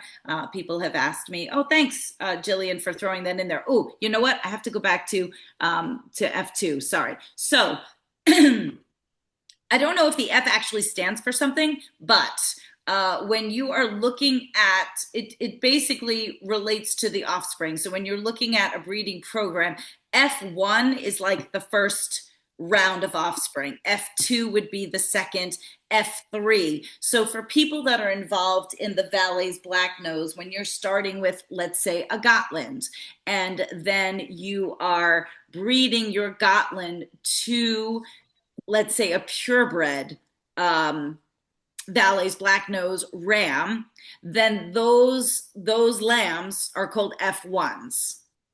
And then if you took an F1 and bred it to a purebred, then you get an F2. So it's increasing your percentage of how pure they are in terms of Valleys black nose blood. So F1 is the first generation, F2 is the second generation, F3. I don't know if there's an F4. There probably is. But there's nothing past F4. So that's what that refers to. So one of the things, and the only reason why I know that is because as we were talking, I did ask him, because I said, these aren't pure Valleys black noses, right? And he said, no, he said they're F2s. So, his reason for keeping them intact as breeding rams just really wasn't valid in any way. Somebody convinced them that they were going to be of value, and that's why he didn't want to castrate them. Not to mention, and sorry, John, and I can't see your face for you to roll your eyes, but I don't know why I'm not trying to say it's only a guy thing, but it is. I don't think I've ever heard a woman say, well, maybe that's not true. Meaning like, oh, I don't want to spay my dog. I want to let her have a litter first. Like, I want her to have that experience. It's like the dumbest thing I've ever heard. Sorry if anybody is of that mindset. I really apologize. But I'm like, do you really think that dog knows any different or cares? Like, I don't. So I Not hear. offended at all. So I hear more too often men that do not want to castrate their dogs. Or like in this case, he literally was like, I just feel like, he said this to me, I feel like they might be missing out, like that they just want to have that opportunity or chance, to breed. And I'm And like, now I guess I have to say that sounds like a straight man thing. Because, oh my I God, love it. like what? I'm sorry. What? Missing out on what? I love it. I love it. Sorry, You're I'm like right. in my garage right now. Right. Like, what? That was great. Good for you, John. Yeah, I don't know. And I just said to him, I'm like, he's like, and he literally, I think he used the name Jane. He's like, I just wonder if like they wonder if, that they want Jane. And I'm like, well, if Jane was here, maybe they would think that they want Jane. I go, but Jane's not here. They don't know Jane. They don't know they're missing Jane. Like, there's just not even a thought in their head. So like, these are the conversations. These are assumingly, obviously, intelligent people, that they are probably billionaires. And these are the conversations I'm having. Not to mention, as I'm shearing, I don't think I said that, as I'm shearing the males, right? I start uncovering the wool off of the belly. And then he goes, oh my God, he goes, is that, I can't even. He goes, I hope they never see this. I'm sorry. It was funny. We all laughed. He goes, oh my God, is that an abscess? And I look down, I go, no, that's his penis. Oh my God. I go, no, that's his sheath. I go, that's where his penis is. He's like, oh, he goes, oh, thank God. He goes, because if it was an abscess, I don't know how we were going to deal with that. I'm like, yeah, no, nope, nope, you don't have to worry about that. So yeah, those are the things, right? Isn't it funny? Like you don't know what you don't know though, right? And I like of course was not, I mean, I was laughing and smiling, and we were joking about it. But look, I'm here to teach people, no matter what. And it's just always amazing in terms of like what people don't realize or don't think about, so yeah. He didn't want to breed them because he wanted the value of the animals. He wanted it just because they might want a Jane. A combination of both, meaning because Valet's black nose is a bit prized, and I'm sure even though these are F2s, he probably paid decent money for them. So I think in his mind, he literally felt like he was doing an injustice to the world that somebody was going to want to breed with these males. So I just did my best to try to assure him that one, I don't think he needs to be in the ram breeding business, unless he wants to open up a brothel and have women visit, right? Because, like he just has 2 boys. So I mean, unless you're pimping them out or unless you're opening a brothel, like there's no breeding happening here, folks. So, we talked about that a little bit. And yeah, like I said, I mean, to his credit, I hope, that I've convinced him. I don't think he's completely married to the whole sheep idea anyway. So we'll see where it goes. That's what happens when you have money and you can get whatever you want. So, but yes, with horses, right? You use them as a stud. It just works a little differently. I mean, I'm trying to think if you do AI sheep, so then I don't even want to tell him about that whole picture about what his job would be in order to extract the semen. I'm not sure he wants that as a hobby. That would be a whole nother conversation. So, oh my God, a pure straw of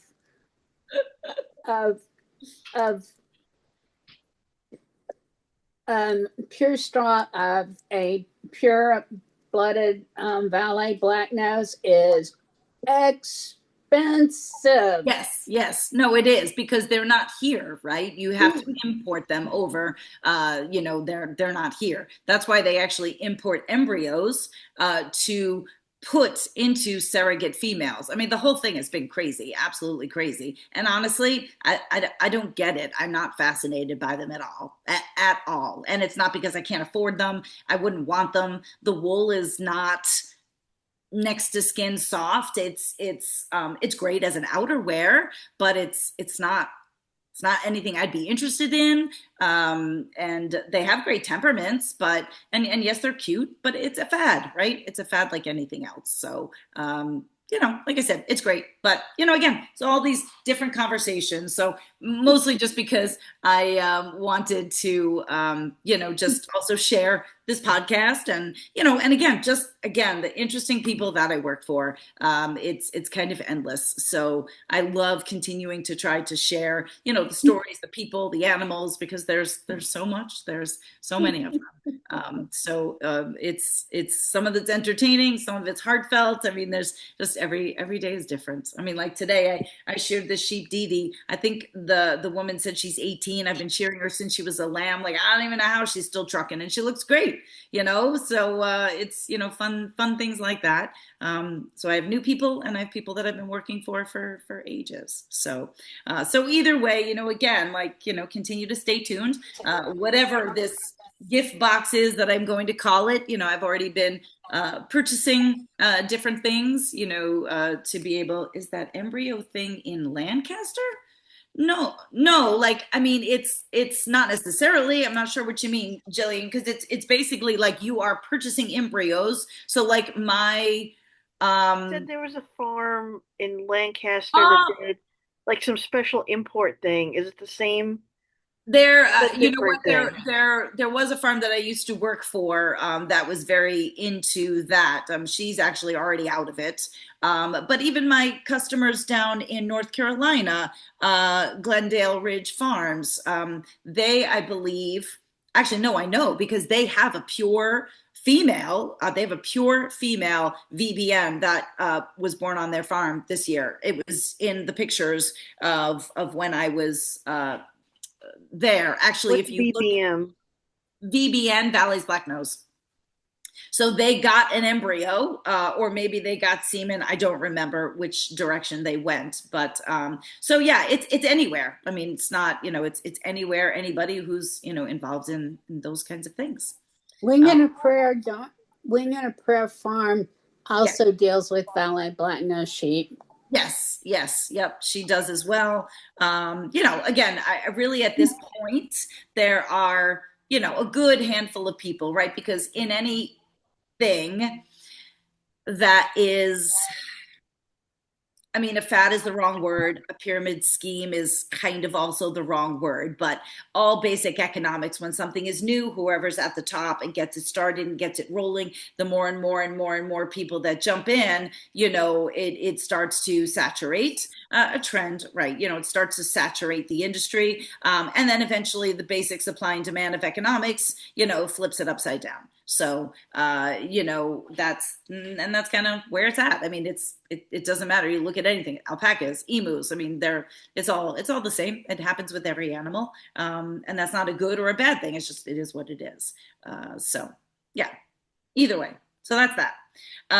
So, again, like I said, this gift box, whatever I'm going to call it, I mean, at some point I'll have a more solidified,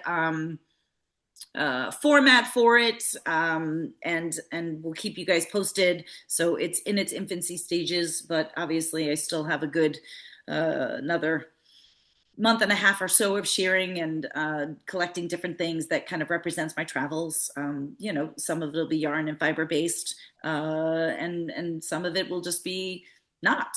So it's kind of a little bit of something for everybody, I think. So I'm excited to put that together and see people's thoughts about it, and just try to do something a little different again. Like Gail said earlier, just always trying to be creative and come up with different things, and that's where it all starts. So I don't know, that's kind of where I'm at. I knew I had oh no, my God, I forgot, I didn't even tell you all of the llama drama. I did in my stories and nobody brought it up, and then I forgot to fill you guys in, right? We've got Belisario. I haven't even really told anybody. Nobody's like, who's Belisario? I know who's Belle. Yeah, what kind of lifers are you? You should be like, who is this llama? Where did he come from?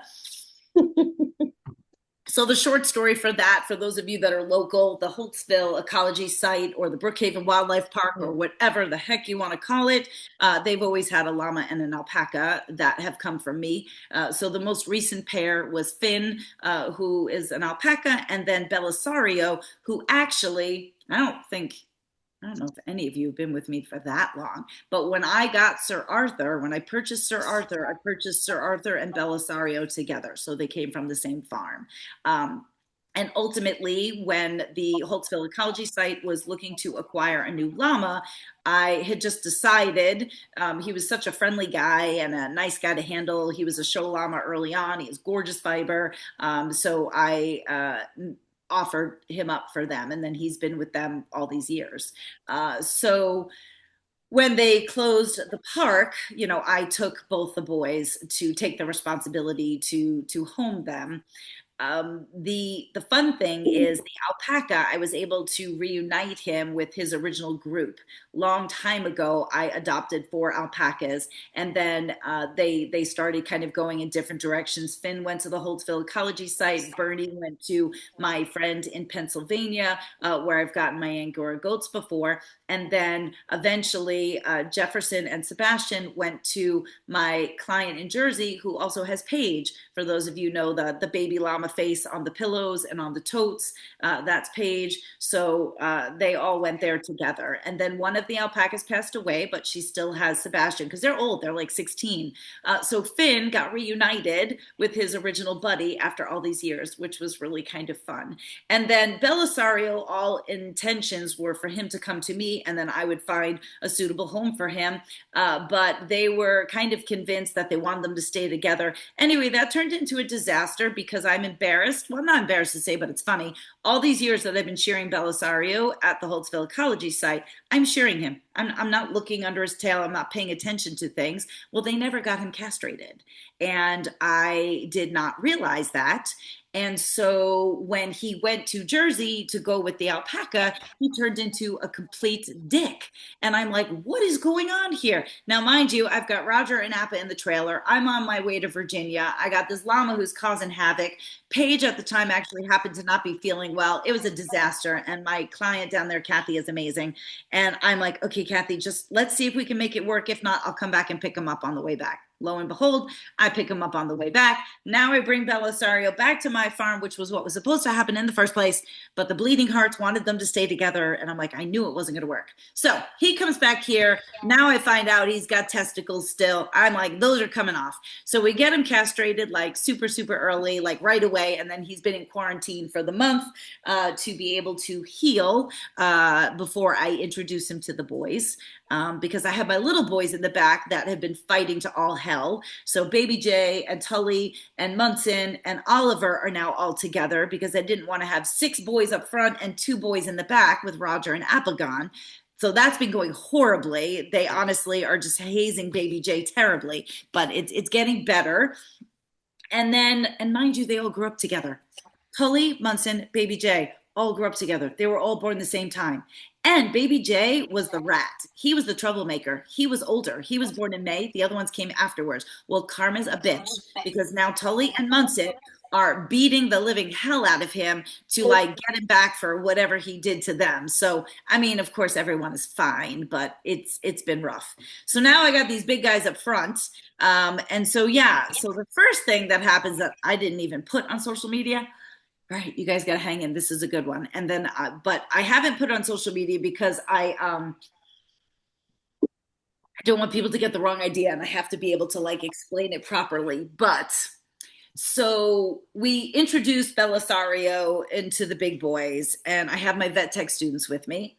And I made it part of the activity to have them see like kind of what goes down. Evan gets, yes, they are doing great. They're doing great. You have to follow, sorry, in the chat. Oh gosh, I didn't even see. So he had to quarantine for a month because I wasn't around. And I needed his surgical site to heal. I didn't want him fighting with the boys while he had an open wound.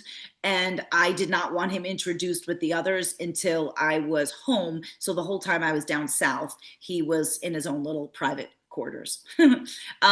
And yes, Amy, if you're not already following Autumn Olive Farms, follow them because that's where they are. And Linda, who loves them and owns them, she posts pretty regularly that they're on her stories. So, and I try to share when I can, but you will see that. Yeah, John, what's your question? Just go ahead. This is what we're here for. And look, if anyone's got to go, you got to go. I get it. No big deal. This is what we do. So what's your question? So just curious because I was actually reading one of the books that I had got about raising animals for fiber, and they were talking about certain like biosecurity measures and stuff, and how basically anytime you take your animals out to like different shows or if you're going to big events and stuff like that, they recommend quarantining the animals when you bring them back to the farm for anywhere from like a week to 2 weeks, sometimes longer, depending on the scale of the event, to prevent any kind of, I guess, diseases or anything that they could have picked up from wherever they were from getting to the rest of the flock. Is that something that you ever have to worry about in our events here? It's too extreme. You can't logistically do that. Is it something you should do? Probably, but you can't. I mean, every time I go to a llama show, if I had to quarantine all those animals when we came back for 2 weeks, it's impossible. Especially I've got different genders, different ages. I don't have that size of farm. Nobody does. I don't know anybody that does that. What you That was my do, next question. yeah, what you do need to do is when you get a new animal, they should be quarantined for 2 weeks. Now, the reason for quarantining for 2 weeks is because let's say you want to do a fecal sample on them when you first get them, and then you need to treat for whatever it is that you find. It's going to take 2 weeks for those changes to happen. And then you would retest your fecal and kind of see where you're at. Or if you visibly or did not visibly, like if any respiratory things are going to show up, anything like that is going to happen within a 2 week time. So anytime you get a new animal, that is something that you should do. And I generally do that. I mean, now, okay, like I didn't with Yahtzee. I know where she came from. That doesn't mean she still could have had different things, but we got her at the show. She was already living with Pearl. I'm like, whatever. I mean, I could have quarantine them, but when I get animals from farther away, Tesla, when I got her, then they are set up in their own area for a little bit until we can evaluate and then introduce. I will say in all of my years, there was only one time that we went to a national show and there was some weird virus or something, and I just happened to bring my alpaca to that show, and it was something that was going on with alpacas, and she did pick up a little snuffly kind of thing. It wasn't anything death-defying, but she did pick up something. That's the only time I could say that. Otherwise, yes, are you taking a chance when you go to shows and your animals are touching noses with other animals next to, behind, all around? They are interacting. They are touching other animals. That's the way the stalls are designed. But it's just, that's why. So here's the other thing. Technically, in order to go to any of these shows, you have to get a health certificate from your veterinarian. So if your veterinarian is doing their job, then they are visibly inspecting the animal, listening to heart, lungs, all that kind of stuff. You're not running fecals because, look, nobody's licking each other's butts. You're not eating poop. So you're not going to pass intestinal parasites, but they are supposed to be screened for any visible or known illnesses. And that's what the health certificate is for. So. And the other question I had, similar scenario, I also read you should be watching like even just like your boots that you're wearing, like wearing the same boots into different pens, especially dealing with different animals. Is that something that you've ever had anything to worry about with that? Again, Is it's impossible. You're Okay. at a show, and for instance, with llamas in particular, before we go into the ring, there's a poop pile, and like I see Madeline shaking her head because she was at the Big E with us, and so here we are in our show shoes, standing in poop, trying to get our animals to go to the bathroom before we go in the ring, because God forbid they do that. I mean, everybody would be running around with plastic booties looking ridiculous. So there's really nothing you Okay. can do about that. Now, if there's an outbreak of something, right? Like there are some people that maybe if their animals are, or there's an issue or there's something going on. I've definitely seen where farms will ask visitors to step in a disinfectant bath with their shoes before they come onto the farm. That's a thing, Okay. depending on the animals that you have and whatever kind of biosecurity measures you take. So that's certainly something. But when I have a public farm like I do, there's, that you just can't do that. And so, do I think you're taking a risk? Not really, unless there is some severe outbreak of some disease specific to the animals that I have. And usually, kind of just like with humans, if it was something like that, it would be almost like a pandemic where you would know about it. Like the Somebody would have avian told flu, you about it. like the whole thing Yeah. with the birds, right? Okay. And really, to some degree, what are you going to do? There's wild birds everywhere. I mean, if you Yeah. have chickens, I mean, would you go bring them in your house? I mean, there's just part of raising animals of which you are stuck in that sense. Mhm. And then yet, on the other hand, there's things that you can do to take proper measures. Certainly, if there's an outbreak or a pandemic or something going on, there are measures you can take. Otherwise, it's just the general risk of having livestock in the everyday world.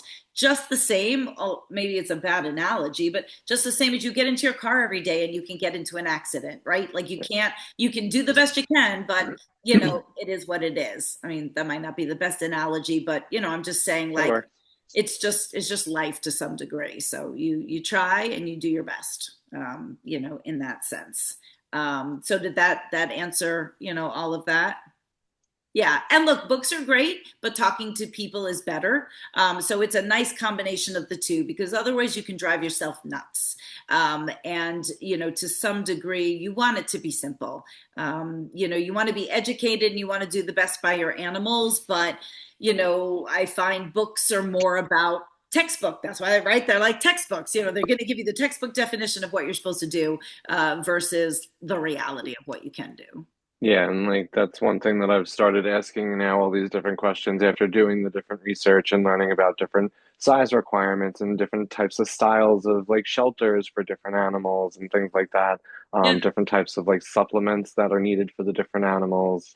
I've been starting to ask the different farmers and shepherds and flock owners that I know besides yourself, some people down in Florida who are specifically raising the Gulf Coast native sheep, Yep. which is the breed I'm looking to do when I get down there. So I'm starting to ask them some more of these questions to get this same kind of feel like, is that something I really have to worry about? Am I just going to go crazy if I try to like nitpick all these little things? And it doesn't matter if you're looking to buy sheep, or this is for anybody. If you're looking to buy a dog or a cat, even if you're not going to get into breeding per se, yes, I absolutely support adoption and shelter animals 100%. But if you're interested in a specific breed, right? Or if there's something you're interested in and you are finding yourself going to a breeder because you also want the information, the education, you want to know where your dog came from. Like that is, you are buying the animal, but you are buying into that person also. And that relationship has to be there. And that person should be providing that information, that education. So I don't care what kind of an animal it is. If you're buying from a breeder, that should be part of the package. And if it's not part of the package, that is not somebody you want to buy from. End of story.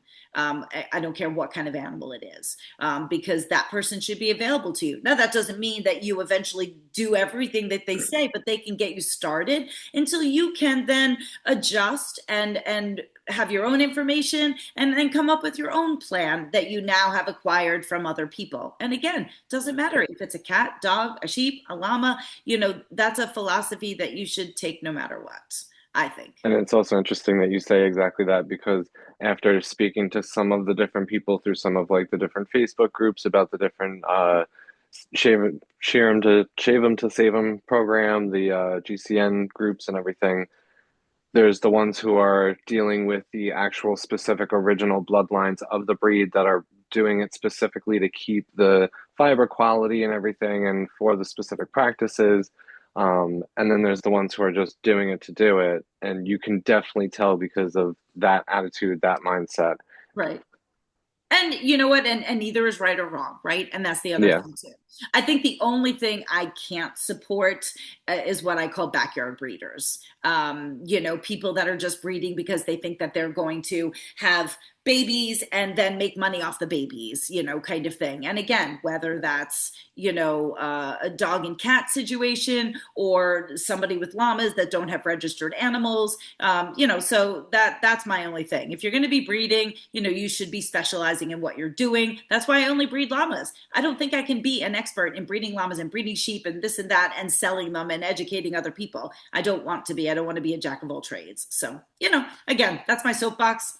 And I think no matter what, even if you all that are still hanging in here on this, you're never going to buy a sheep or buy a llama, but maybe you find yourself buying a dog, or even if you don't, I just think it's always interesting conversation, I hope, different perspectives. Again, it's like, that's why I try to say to people, like, yes, this is community night.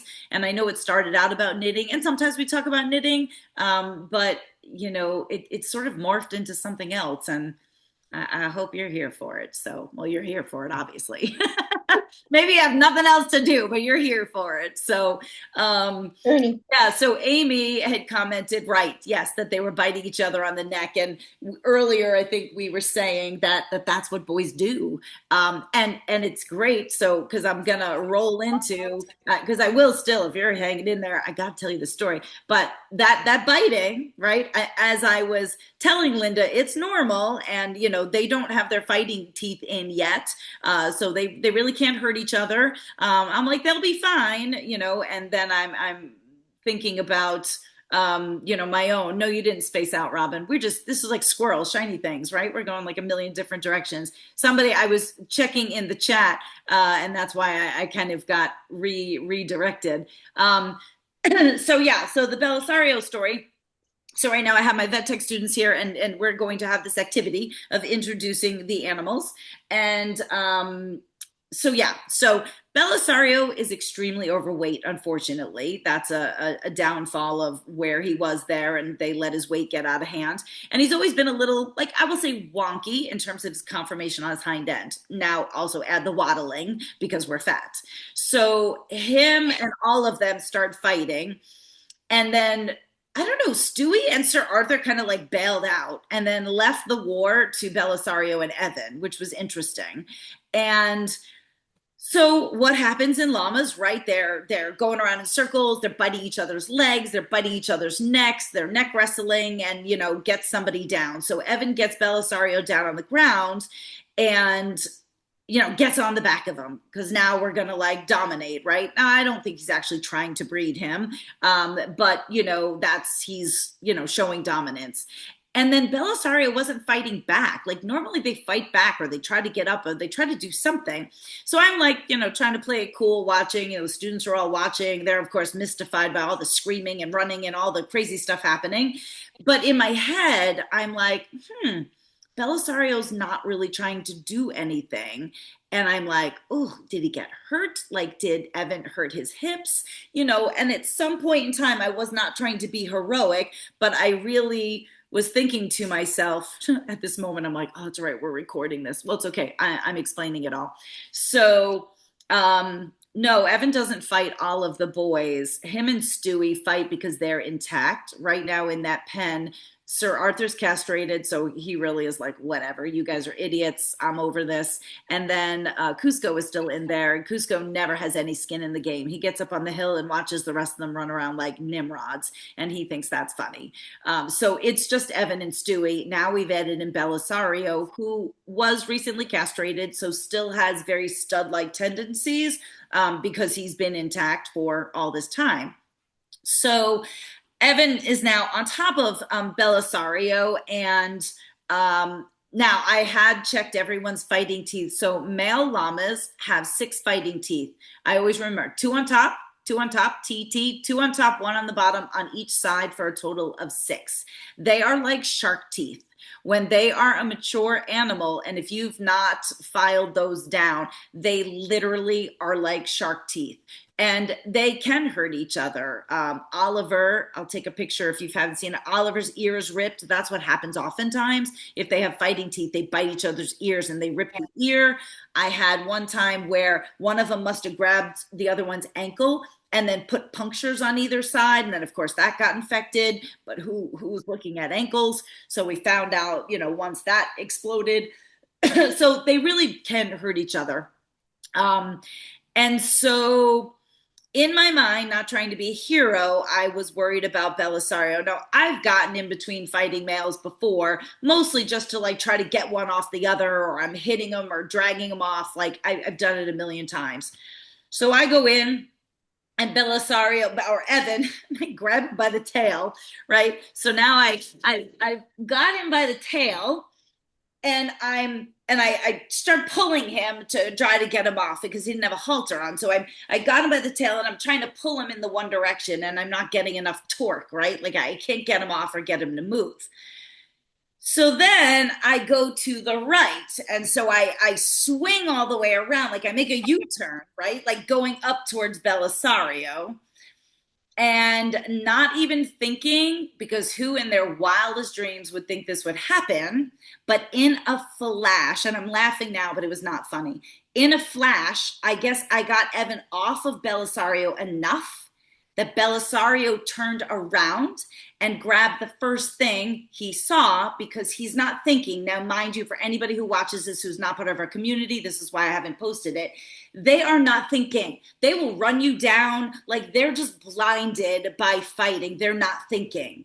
So Belisario reached around, my leg was in the way, and he grabbed my leg, like as if he was grabbing Evan's leg. and bit me. But thankfully, he did not. His fighting teeth were filed down. Thankfully, I had jeans on. But when I tell you that I now know what someone feels like if they get bit by a dog that won't let go, or a shark, or anything of extreme force, when I tell you I dropped to the ground and I was screaming bloody murder while all my students are watching. And it all happened so fast. And I am just thinking to myself, I don't know what to do. Like, he's not letting go. Like, he just kept squeezing harder and harder and harder. And he's just holding onto my leg. And I don't know. How long did it actually last? I have no idea. I felt like my life was over. I'm not kidding you. And the part about this that I don't mind saying so that people can understand the severity of it, like, it's embarrassing to say this. I pissed my pants. It hurt that hard. I'm not surprised. I mean, like, and I only say that for the emphasis of, like, that is how much it hurt. Now, mind you, the funny part is right now I've got students all there. So he finally lets go of my leg just because he let go. I don't know. I couldn't even think to do anything. I couldn't kick him in the head. I couldn't do anything. He finally lets go of my leg. I scurry away because all of a sudden now llamas are doing this, and I just scurry away, and then I get up, and now I'm like, oh my Jesus Lord, sorry. I'm thinking, like, now I see my pants, and the first thing I can think of is, what am I going to do? I'm like, I peed my pants. So now, so now like a little kid, I had a sweatshirt on, thank God. I'm not even drinking, and I'm telling you guys this story. It's just for emphasis. I'm not kidding you. This is how it went down. So now I take off my sweatshirt, right? Because girls, if you know, you know. And then you tie your sweatshirt around your waist. Because, like, when you were younger, and if you ever, like, got your period, and you were in school and you had an emergency, you tie it around your waist. So I tie my sweatshirt around my waist. Probably one of my students going to see this, and I have no idea. I don't know if they knew, didn't know. I have no idea. Now I'm trying to act like I'm not dying because I have, 11, 12 students looking at me, and they're all like, oh my God, are you okay? Are you all right? To tell you the truth, they were quite calm about it. Like, I'm like, this is serious, folks. And they were like, just sort of playing it off. But now, granted, I'm limping, and I'm like, yeah, I'm like, it really hurts. I'm like, but I'm standing. We're okay. We continue with the tour. Do you think that they were like, all right, Miss Tabitha, like, we'll go home now. It's okay. No, we got to go see Piggity. We're still talking about things. And I mean, of course I have to go along with it because I'm trying to be tough, right? So I'm trying to, like, I'm hobbling on my leg and I'm looking down. Now my leg is throbbing. And so we are talking about Piggity. And finally I'm like, okay, it must have been another half an hour. I'm like, okay, guys. I'm like, I really have to go now. I'm like, I really think I got to get ice on this leg. And then there was a young man who wanted to get yarn for his fiance. I feel bad he never even got it. I was like, hey, I hope you don't mind. Can we table that? I was like, I'm always about selling yarn. I'm like, but I really gotta go and deal with this, I think. So, when you don't want to look at your leg, right? So now I'm like, how old are the students? This is college. These are college students. And actually many of them are non-traditional. So they're like older. We're not talking 19. So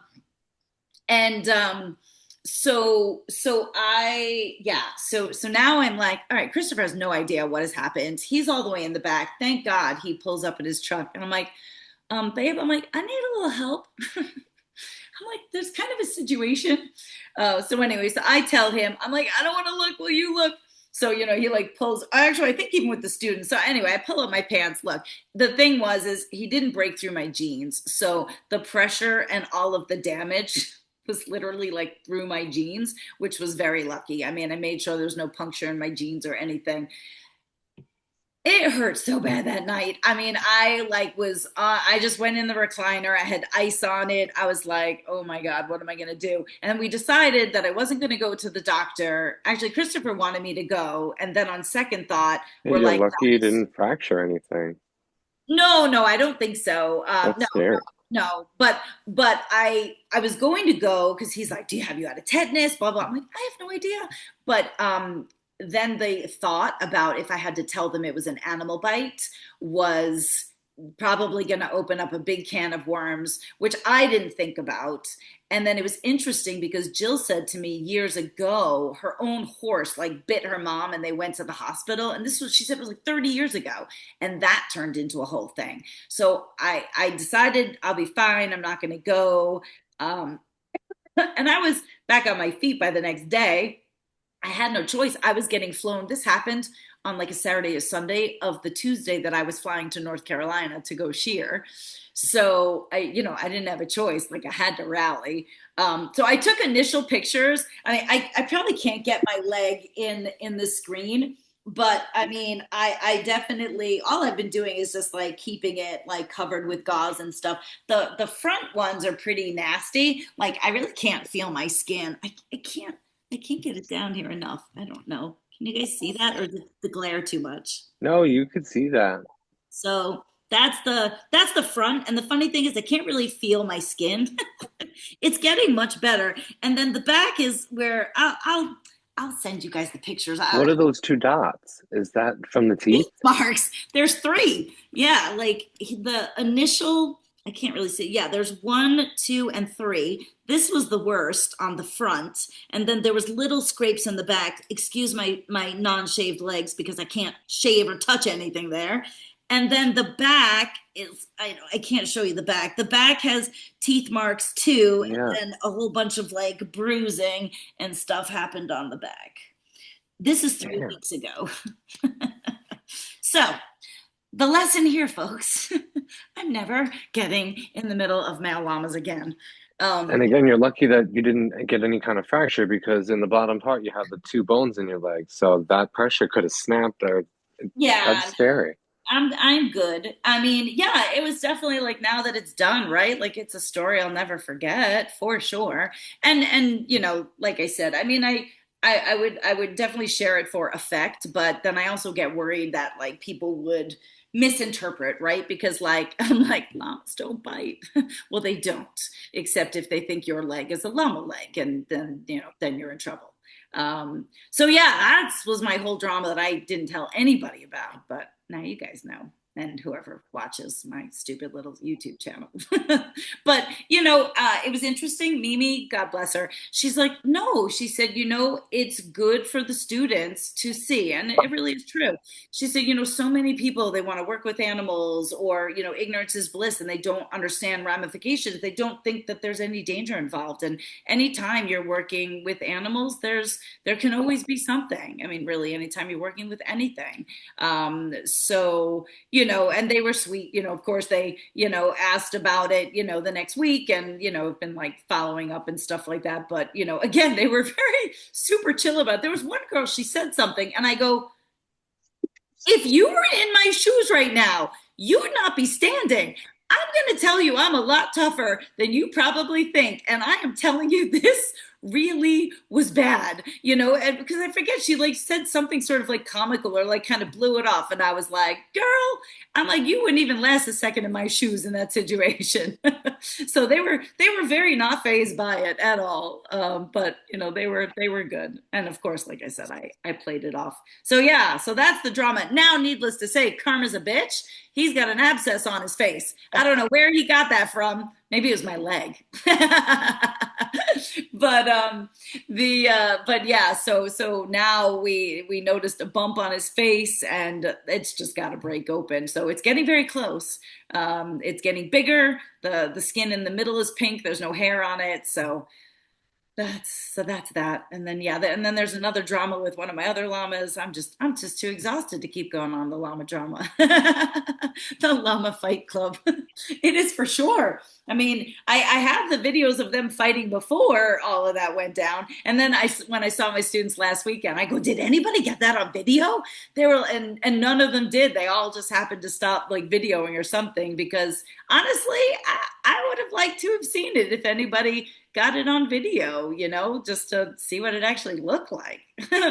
But Anyway, all is well that ends Yeah, well, I'd right? be curious how long it actually lasted. I am Like, sure it was a split second, but it was enough in my mind that I kept thinking he kept squeezing harder and harder. And I'm like, when is he going to let go? I'm sure it was, yeah, less than 30 seconds. So, but still, that's 30 seconds that you're running through your mind. right? So, Yikes. yeah, so I don't know. It's kind of fun to tell the story. I haven't really, like, told anybody, but it's fun now that it's over. And it really, the good news is it didn't impact like anything that I've done. I mean, except if a llama kicked it early on, that would have really hurt. But I was worried about shearing sheep and just anything touching it. And I haven't been, I actually had to bag out of boxing when it first happened because my shoe would have been right on it. So I had to give it a little time to heal. So, but yeah, that's my drama. So there's been a jam-packed month around here, folks. So, so do you have another llama, Danny? Yes, so Danny is the other one. Yeah, so I'll have to post the video.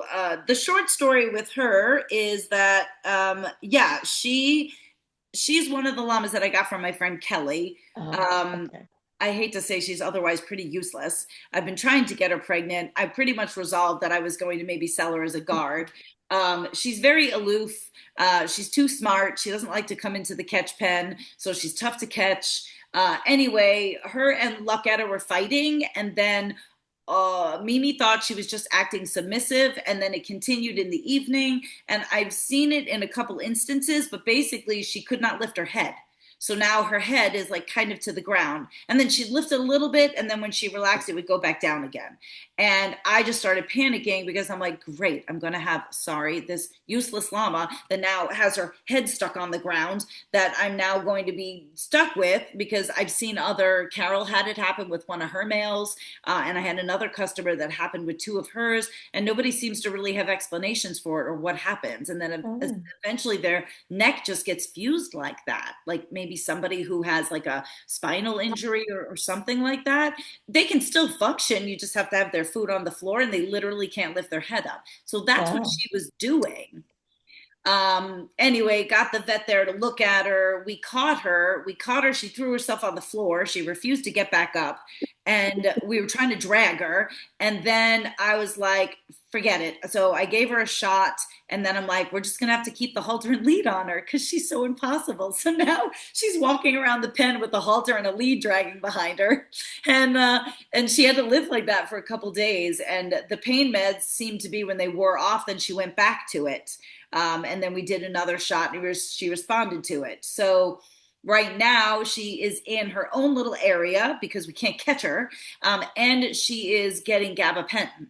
So she is on gabapentin twice a day for 2 weeks. So we are through week 1 and now every day. So these are the text message reports we get. No baby.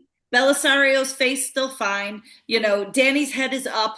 Like these are all, we just run down the drama list and that's what everybody knows to report on. In the beginning, they were sending me pictures of, just so I can see, how she was doing. So right now, so the same thing, much like Layla, right? And I asked my vet, I'm like, look, she's perfect. But is she, do we have to do the full 2 weeks? So he said, yes, do the full 2 weeks. So the test is going to be once she's off the gabapentin, is she going to remain fine or is she potentially going to go back to where she was? In which case, then I guess I'll have to figure out what I want to do from there. There are animal chiropractors and massage therapists. You can get x-rays. I mean, so of course I'll try to do what I can. I don't know necessarily what the gabapentin, it's a people painkiller. Yeah. It's a pain because we use it on the cat on occasion when his arthritis gets bad. Okay. Yeah, it's interesting because I've also used it for my dog to help like relax them and almost like sedate before going like in I for a said, I procedure. know it's used in so many different ways. I haven't heard of too many people using it for llamas, but I was just sort of like, all right. So if it's purely like a soft long-term pain management, then the chance could be that she's going to go back to where she was. So it'll be interesting to see. But that's been that drama. So we had all sorts of quarantine pens and things going on. I'm just like, when it rains, it pours, right? Like, in May of all months, like May is just never a good month because it's like the thick of shearing season. But it's interesting. And you know what? Like, I just really like, it's not like there wasn't even a day where I'm like, I can't do this anymore. I haven't reached that point yet. So it's, it's just sort of like, well, this is what it is. And we just got to keep going. What is it about that abscess that you don't have to treat it or anything, that it's an abscess and it'll just open up? And so the first thing I did, so sometimes llamas will have like a pocket on the side of their face, and sometimes they'll get cud or food stuck in their cheeks, which isn't good either, because it's like when you bite your cheek, then your cheek is swollen, then you keep biting your cheek. So right. had that been, yes, Belisario is still with the big boys, and I'll go back. And the funny thing is, I should have let those two suckers fight it out, because they've had a better time acclimating than the boys in the back. So I should have never gotten involved. But they do, Evan and Belisario still fight. I'll have to post pictures. The other day, Belisario was covered in green spit all over his face because the boys were just standing, screaming at each other. Just screaming at each other. They weren't fighting, but they were screaming at each other. So they're ridiculous. So I caught up Belisario. I carefully, right, because I'm like, I do not need another injury, carefully stuck my finger into his cheek to feel, to see if there was any cud or food stuck in there, and there was not. The other thing is I can move it. So I am praying that it is not a tooth abscess, and I don't think it is. Tooth abscesses in llamas are horrible and reoccurring, and just a lot to deal with. And I've not had to deal with that, and I don't want to. So I think this is just a localized, my thought is he has been very excited about chewing on the trees. So remember, he's lived in a zoo, and it was a lovely zoo, but it was a zoo. And there's one tree in particular he is going to pound on. I'm thinking maybe he got a splinter and like got a little puncture, and that has caused the abscess. So it's a bump. I mean, it could be a cyst, but it's likely not. And now it's also growing in size. And so when an abscess is about to burst, basically the skin just ruptures, right? Because it gets too big, it gets thin, and it's always right in the middle. So right in the middle, it's pink. And that was the video I posted on my stories. I was trying to follow his face to show you guys and also my staff. So that's just going to burst open because it's the infection trying to get out, which is a good thing. And then we will have to flush it, and we'll have to continue to flush it while the flesh heals from the inside out. Because if you let it heal over, now you are potentially just trapping bacteria in there again. So it's going to be maintenance. Hopefully it's not going to be too bad. Many of you, absolutely, Gail, many of you probably don't remember, but Carly, who caused all sorts of drama, after she got her whole butt area fixed, she got an abscess in the bottom of her chin because she got a rock stuck in her face, and the vet pulled out the rock. And I remember we were on a tour, and she's loving on people, and she just has shit oozing from the bottom of her chin. And I'm like, ew, I'm like, what is happening here? And, it wasn't there a second ago, and then it was there. So it just ruptures. And to tell you the truth, I don't even remember what we did. It was so long ago. But it should be relatively easy as long as it's not attached to necessarily any of his systems. But it'll just be maintenance. And he'll have a hole in the side of his face for a little while. Thank you, Nancy. Thank you, Nancy. My vet was like, oh, you could put ichthymol on it. I'm like, no, I am not ichthymolling a llama's face. I had one other time a llama have an abscess, and we dealt with it, and it was pretty easy, in the mouth area. So I'm hoping that will be the case. And Belisario is only here temporarily. I mean, we're trying to get him to lose a little bit of weight, but my intention is not to keep him. I do not need him. So he's still of good, viable age. So my intention will be to sell him, as a guard or as a pet. Yes, he is lovely, just not when he's eating people's legs. So, he's well trained. He was a show llama. It's just that's what boys do. So they just get themselves into trouble. But yeah, so that's how we're dealing with the abscess. We're just gonna let it rupture. And that's good. Rupturing is good because then it's getting the infection out. So getting the evil out. So yeah, so I mean, gosh, this was like a champion one, but you know what? I appreciate it. Like I said too, tomorrow I'll have the day off. I'll be packing for the Fiber Festival, and I just love that you guys are always interested. I really, really do. I mean that. I love it. I love that, you're interested in all aspects of the farming and the yarn and the animals, and I love to include you in any way. And just almost kind of circling back. I mean, that's a bit about the, Adopt a Llama program for whatever level people are in. It's just been a great way for me to involve people in the process and the things that are happening, the thoughts, the decisions I make, and I've really enjoyed that. And that's kind of what I use this platform for too. So I'm glad that you guys like it and appreciate it. So I will, of course, in stories, continue to update everybody on Layla.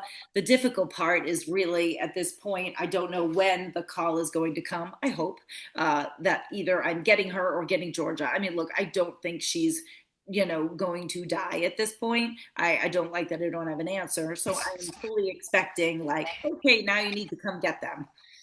And Lord knows where I'm going to fit that in.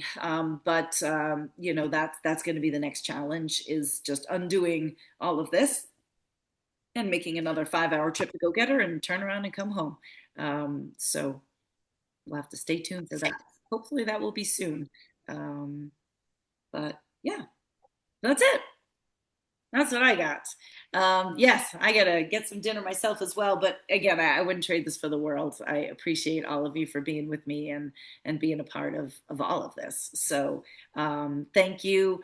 Shoot me any messages, text me. If you've got any questions or anything that maybe didn't get answered, because I love that. And so with that, I'm gonna say thank you and I'm gonna say goodnight and I'll make sure the recording stops. So I hope whoever watches this enjoys this and thank you for being a part of my life in every way. So love you guys. Good night. No. Good, everyone. Nice.